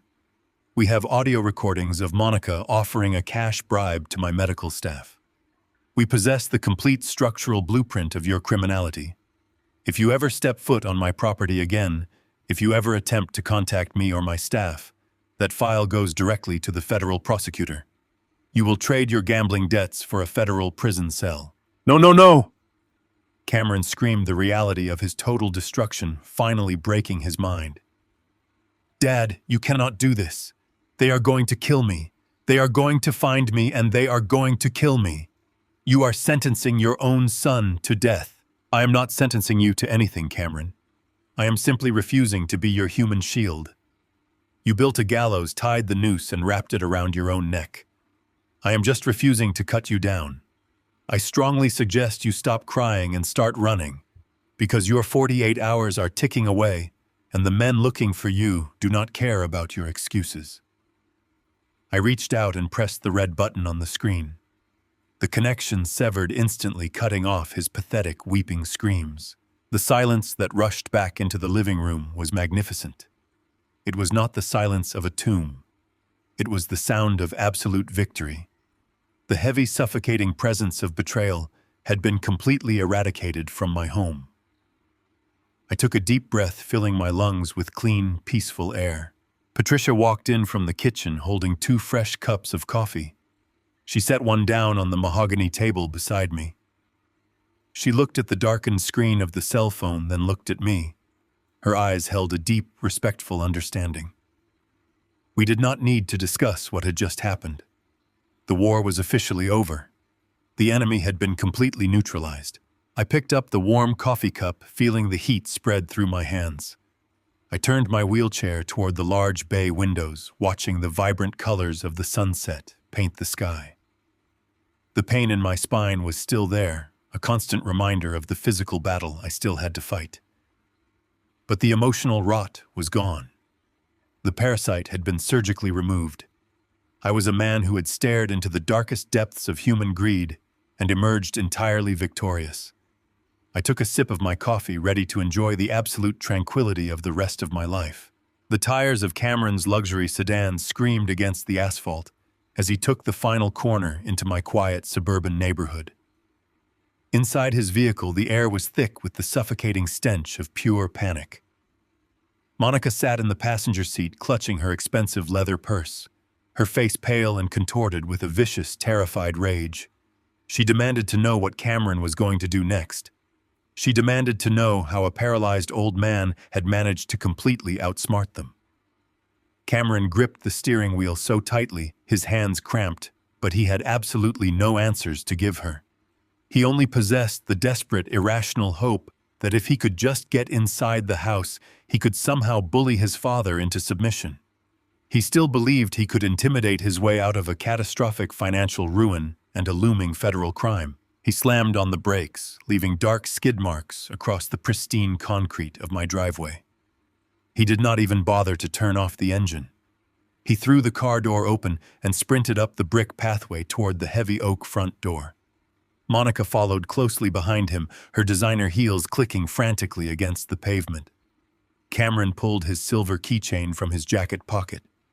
His hands were shaking so violently, he dropped the keys twice before finally isolating the heavy brass key that had granted him unrestricted access to my home for the past 10 years. He shoved the metal into the lock and twisted his wrist with aggressive force. The key refused to turn. Cameron yanked it out, thinking he had simply inserted it backward in his haste. He slammed the metal back into the cylinder and twisted again, putting his entire body weight into the motion. The lock remained completely frozen.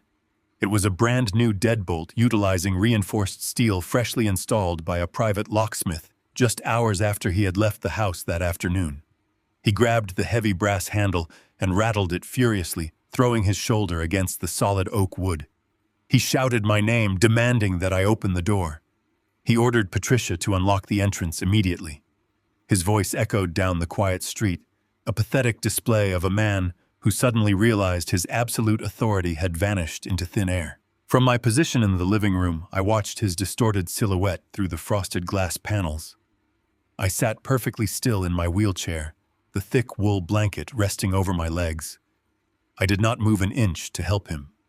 I simply let him beat his fists against the impenetrable wood of my fortress. Then the deadbolt clicked loudly from the inside. The heavy door swung open inward. Cameron stumbled forward, expecting to see my wheelchair or a frightened nurse cowering in the hallway. Instead, he found himself staring directly into the stern, unyielding chest of Kenneth Wallace. My attorney stood perfectly straight, framed by the doorway like an executioner. Directly behind Kenneth stood two massive private security contractors. They wore dark tactical uniforms and stood with their hands resting calmly on their utility belts. They did not say a single word, but their imposing physical presence instantly drained the aggressive momentum right out of my son.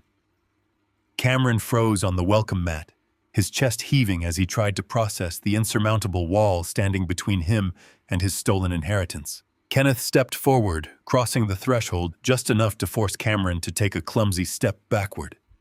Kenneth did not raise his voice. He spoke with the terrifying, measured calm of a man delivering a lethal verdict. He told Cameron that he was currently trespassing on private property owned by an independent legal trust. He stated clearly that neither Lawrence Blake nor the trust administrators recognized Cameron as an authorized visitor. Cameron tried to interrupt, his voice cracking, as he demanded to see his father. He claimed it was a massive family emergency. He claimed he had legal rights as my next of kin. Kenneth simply reached into his tailored suit jacket and pulled out a thick manila envelope, handing it directly to my son. Cameron took it instinctively, his hands trembling as he stared at the crisp white paper protruding from the flap. Kenneth explained the contents with surgical precision. He informed Cameron that the envelope contained a temporary restraining order signed by a superior court judge less than an hour ago. The legal order explicitly prohibited Cameron and Monica from coming within 500 feet of my person, my property, or my medical staff. Kenneth then pointed to a smaller stack of papers clipped to the back of the folder. He explained that those were high-resolution copies of the forged power of attorney Cameron had attempted to execute at the central banking branch earlier that afternoon.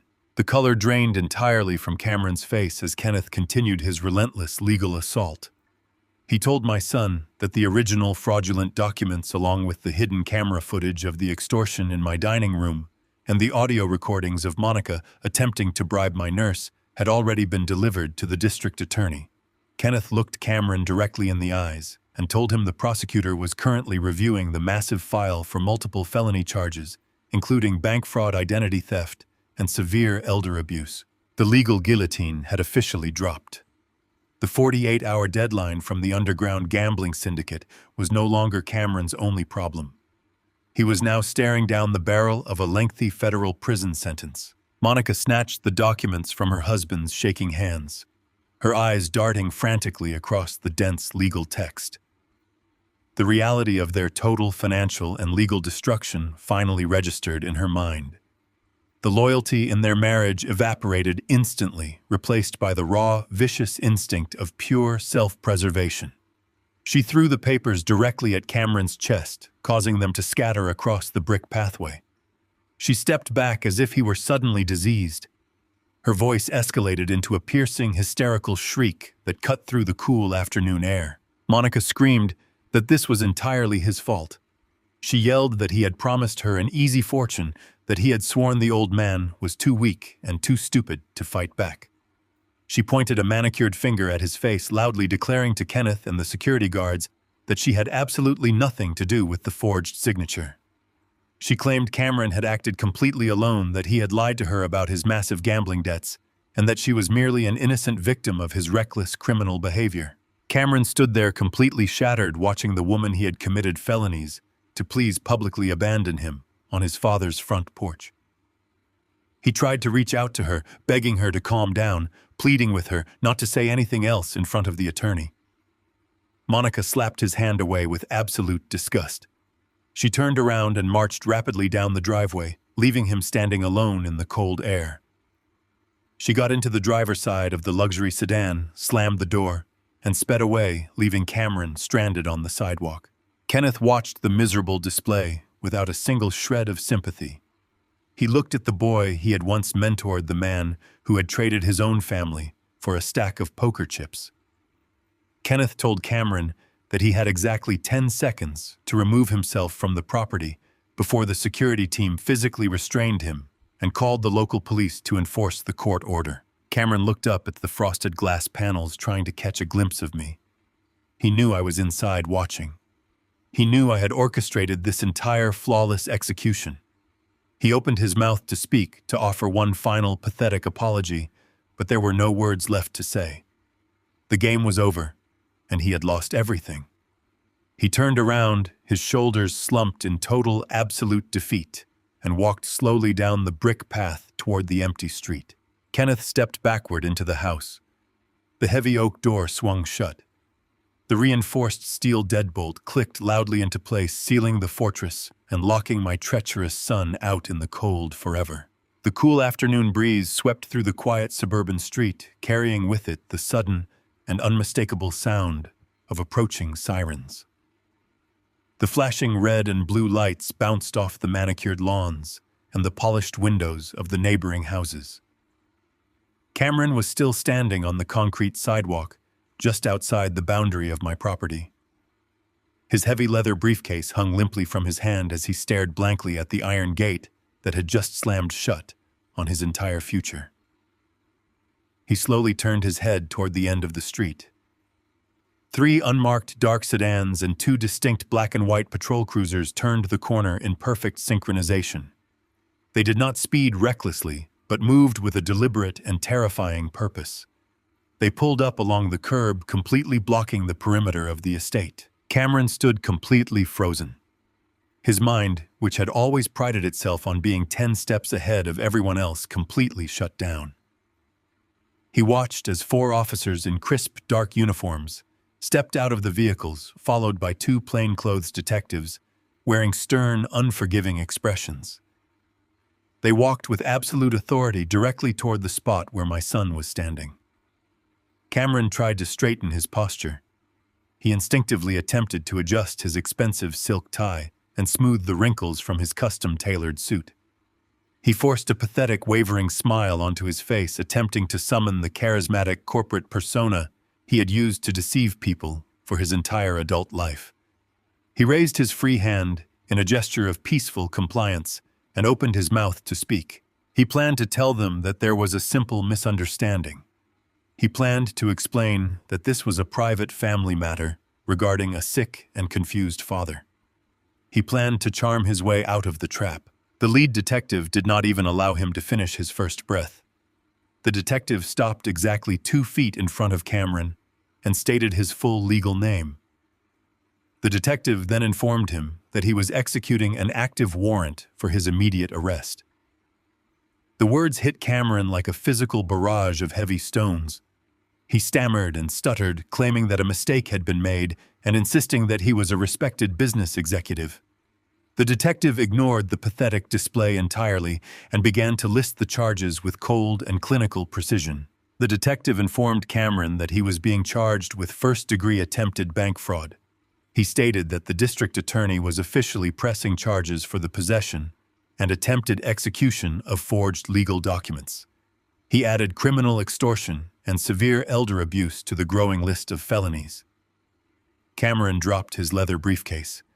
It hit the pavement with a dull thud, spilling the useless, fraudulent power of attorney across the concrete. He pleaded with the officers, begging them to listen to his side of the story. He desperately claimed that he had verbal permission to manage the estate and that his father was suffering from severe neurological decline. The second detective stepped forward and shattered that specific lie into 1,000 irreversible pieces. He informed my son that the district attorney was currently in possession of high-definition video and audio recordings, capturing the exact moment the signature was coerced under direct financial threat. Furthermore, the detective explained that the prosecutor held sworn medical affidavits from 3 independent psychiatric specialists certifying that Lawrence Blake was in perfect mental health.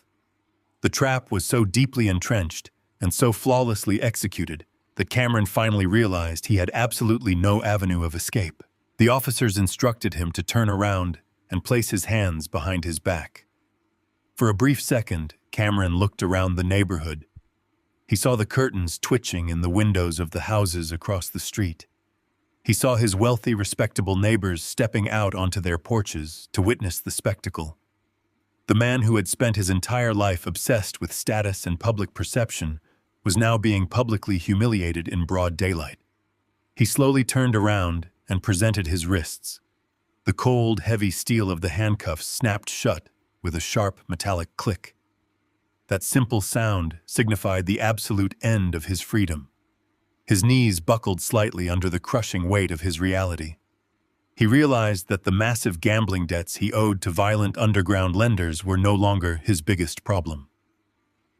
He had traded a financial crisis for a lengthy stay in a federal penitentiary. Meanwhile, less than 3 blocks away, the second phase of the trap snapped shut with equal ferocity. Monica had sped away from the house in a blind panic, hoping to put as much distance between herself and her husband as humanly possible. She believed she could simply pack her bags, empty their remaining credit lines, and disappear before the legal fallout reached her. She was tragically mistaken. As her luxury sedan approached the main intersection leading out of the neighborhood, 2 police cruisers pulled horizontally across the asphalt, entirely blocking the road. Monica slammed on the brakes, her tires screeching to a halt, just inches from the police barricade. She gripped the steering wheel, her chest heaving, as an officer approached her driver's side window. Monica was a master of manipulation, and she immediately shifted into her most reliable role. She rolled down the window and let tears flood her eyes. She put her hands up and began to sob uncontrollably. She told the approaching officer that she was terrified. She claimed she was fleeing an abusive situation and that her husband had gone completely insane. She spun a rapid, desperate lie stating that Cameron had dragged her into a terrible financial scheme without her knowledge, and that she was actually on her way to the police station right now to report his crimes. She played the innocent, fragile victim with flawless precision. A female detective stepped out from behind the uniformed officer and calmly asked Monica to step out of the vehicle. Monica complied quickly, believing her performance had successfully deceived the authorities. She wiped her fake tears and continued to curse her husband, claiming she had no idea how dangerous he really was. The female detective did not offer a single word of comfort. Instead, she reached into her jacket pocket and pulled out a small digital audio player. She held it up between them and pressed a button. The crisp, clear sound of a recorded conversation filled the quiet suburban air. It was the exact audio recording captured by the hidden device in my home. The recording played Monica offering a $5,000 cash bribe to my nurse, Patricia. It captured her precise words demanding that the medical records be altered to declare me mentally incompetent. It captured the pure, venomous greed in her voice as she orchestrated the destruction of my life. The fake tears instantly dried upon Monica's face. Her mouth fell open in total shock. The beautiful, fragile mask she wore melted away, revealing the ugly, terrified truth underneath. The detective calmly turned off the audio player and informed Monica that attempting to bribe a licensed medical professional to commit medical fraud was a severe felony offense. The detective stated that she was also being charged with criminal conspiracy and elder abuse. Monica began to scream. She thrashed her arms wildly as the officers moved in to restrain her. Her elegant designer clothes twisted and wrinkled as she fought against the inevitable. She cursed Cameron for failing. She cursed my name for outsmarting her. She screamed that she deserved the money and that it was completely unfair. The officers swiftly forced her hands behind her back and applied the steel cuffs, ending her hysterical tantrum. She was pushed into the back seat of a patrol cruiser, her dignity and her freedom evaporating in the span of 5 minutes. The police vehicles slowly converged near the entrance of my neighborhood before turning toward the main highway heading into the city. Cameron and Monica were locked in the back seats of separate cruisers. As the cars paused at a red light, they ended up parked parallel to one another. Cameron looked through the reinforced glass of his window and saw his wife staring back at him from the adjacent vehicle. There was no love left between them. There was no comfort or shared sorrow. They looked at each other with pure toxic hatred. They both understood that their insatiable greed had burned their entire world to ashes in a single afternoon. The luxury apartment they could no longer afford would be seized by the bank. The underground lenders would strip their remaining possessions to cover the unpaid markers, and the justice system would take away the best years of their lives. They had gambled everything on a cowardly plot to steal from a paralyzed man, and they had lost spectacularly. I sat quietly in my wheelchair by the large bay window of my living room, watching the flashing lights disappear down the street. Kenneth stood silently beside me, his hands clasped behind his back. The heavy oak front door was securely locked, and the house was wrapped in a profound, comforting peace. The air felt incredibly clean. The rotting, toxic presence of my ungrateful son had been surgically and permanently removed from my existence. We did not celebrate. There was no joy in sending my own flesh and blood to a prison cell, but there was a deep settling satisfaction in knowing that the order of the universe had been correctly restored.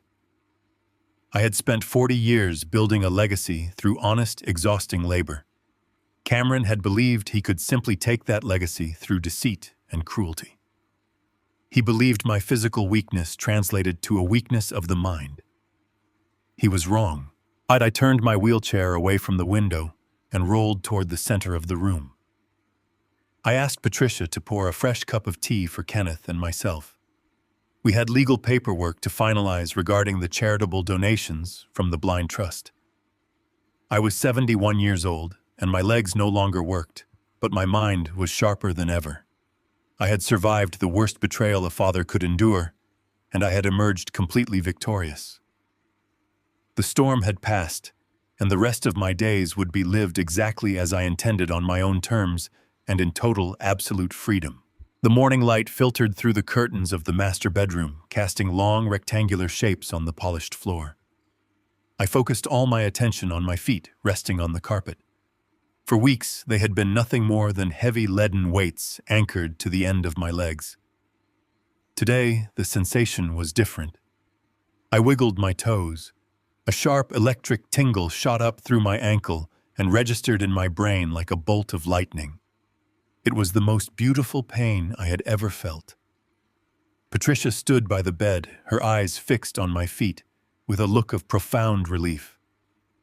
She had been my anchor through the darkest period of my life, and seeing her smile now made the air in the room feel lighter. I took a deep breath and reached for the silver walker placed beside the bed. My arms had grown strong from the daily physical therapy I had forced myself to endure in complete silence. I gripped the cold metal handles. I shifted my weight, leaning forward until my center of gravity rested precariously over my shins. I pushed down with all my strength. My muscles screamed in protest. My legs shook like dry leaves in a storm, but they held. I stood up.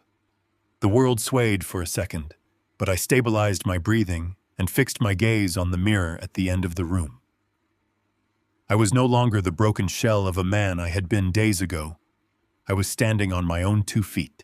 I moved the walker forward and took a single tentative step. The movement felt clumsy and unnatural, but my foot planted firmly on the hardwood. I took another step and then another. Each movement was a calculated act of defiance against the surgeon's grim prognosis. I was rewriting the narrative of my recovery with every agonizing inch of progress. While I worked through my routine, I took time to review the documents I had requested from Kenneth.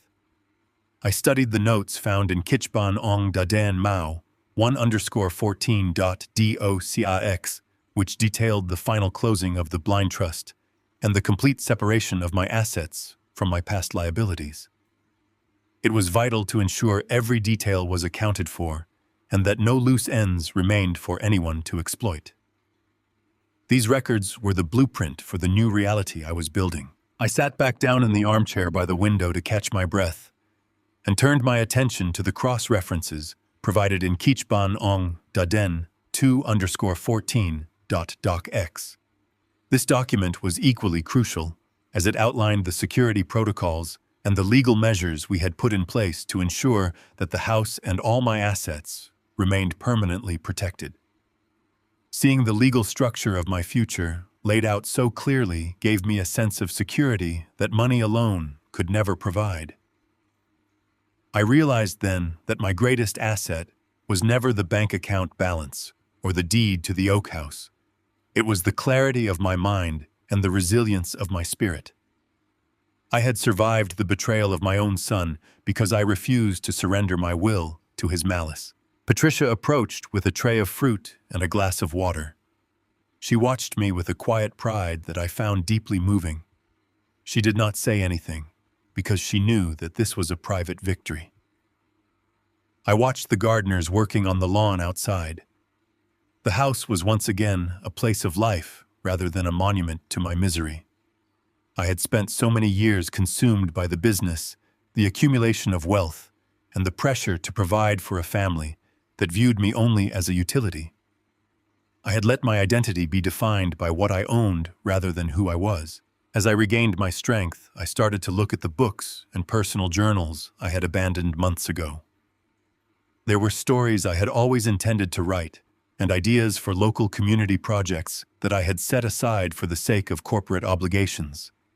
Now the time for those dreams had finally arrived. I was rediscovering the hobbies and intellectual pursuits that once fueled my curiosity.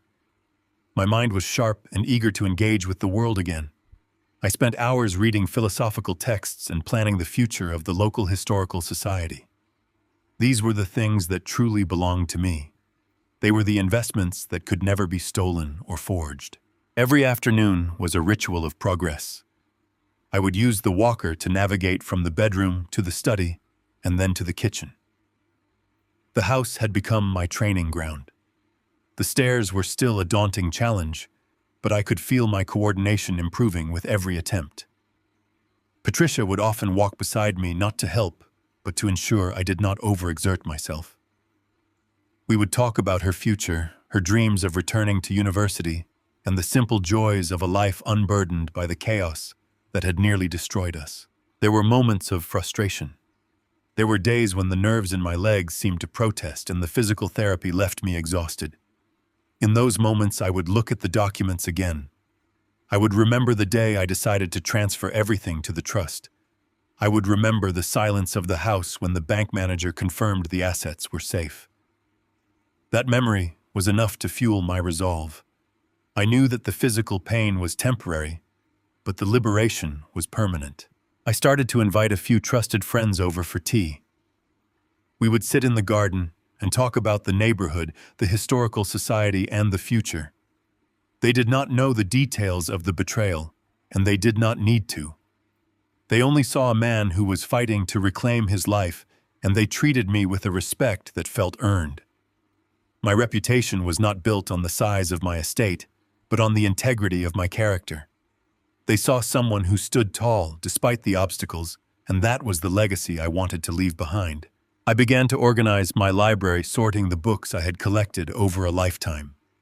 Each book was a memory, a stage of my development, a lesson I had learned. I wanted to donate a portion of my library to the local school and establish a scholarship for students interested in engineering. Richard would have loved that. I felt a pang of sadness for my lost son, but it was a gentle sadness now. It was the sadness of a memory, not the sharp sting of fresh grief. I was finally at peace with the past. The evening sun was setting when I reached the end of the hallway and turned back toward the window. I looked at the driveway. It was empty. The cars that had brought so much turmoil were gone. The people who had tried to define my end were gone.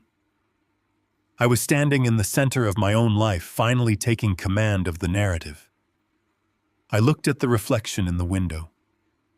The man staring back was not an old man waiting for the end. He was a man who had built a future from the ruins of a betrayal. My legs were steady. My heart was calm. The house was mine. The life was mine. And for the first time in years, I was exactly where I was meant to be. I took a deep breath, feeling the rhythm of my own existence, and started the journey back toward my chair, knowing that tomorrow I would stand a little taller and walk a little further. The victory was not in the destruction of my enemies, but in the restoration of myself. Every step I took was a silent anthem of survival. The oak house was no longer a symbol of my wealth, but a testament to my endurance. I sat down, feeling the comfortable embrace of the chair, and closed my eyes, allowing the sense of triumph to wash over me. I was home, and I was free. The heavy mahogany doors of the courtroom swung shut with a resounding thud that echoed through the gallery. It was a sound of absolute finality. 8 months had passed since the afternoon the police cruisers surrounded my estate. 8 months of relentless legal proceedings, depositions, and undeniable evidence. I sat in the front row wearing a sharply tailored charcoal suit, my posture perfectly straight. I did not need the wheelchair today. I had left it in the trunk of the car. I sat leaning slightly on a polished wooden cane, a quiet testament to the grueling hours of physical therapy I had conquered. Across the aisle, seated at the defense table, was the man who used to be my son. Cameron looked entirely unrecognizable. The arrogant corporate predator who had once marched into my dining room to steal my life was completely gone. In his place sat a hollow, trembling shell of a man wearing a standard-issue orange prison uniform. His hair was thinning, his shoulders were perpetually slumped, and his hands were shackled to a heavy chain around his waist. He did not look at me. He kept his eyes glued to the scuffed linoleum floor, completely crushed beneath the weight of his own hubris. The judge, a stern woman with decades of experience on the bench, adjusted her reading glasses and looked down at Cameron. Her voice was clear and carried no trace of sympathy. She systematically listed his crimes: aggravated elder abuse, first-degree attempted bank fraud, criminal conspiracy, extortion. Each word struck the quiet courtroom like a hammer driving nails into a coffin. She explicitly noted the profound cruelty of a son attempting to institutionalize a physically vulnerable parent for financial gain. She called his actions a grotesque violation of human decency. When she delivered the sentence, a collective gasp rippled through the gallery, but I remained perfectly still. Cameron was sentenced to 15 years in a federal penitentiary without the possibility of early parole. He physically collapsed into his chair, burying his face in his shackled hands. As the bailiffs pulled him to his feet to lead him away, he finally turned his head and locked eyes with me. There was no anger left in his gaze, only a bottomless, suffocating despair. He opened his mouth as if to beg for a mercy he did not deserve. I simply looked back at him with an expression of cold, absolute indifference. I did not nod. I did not scowl. I offered him the exact same amount of compassion he had shown me when my legs were paralyzed. Nothing. The bailiffs guided him through the side door, and Cameron vanished from my life forever. The drive back to the city was quiet. Kenneth sat beside me in the back of the town car, reviewing the final closure documents of the trial. We drove directly to his legal office overlooking the harbor. It was time to permanently dismantle the financial empire I had originally built for an ungrateful heir. I sat across from Kenneth at his massive oak desk and instructed him to liquidate the vast majority of my investment portfolios. The wealth that Cameron had sacrificed his freedom to steal was going to serve a much higher purpose. I directed Kenneth to establish a massive philanthropic trust.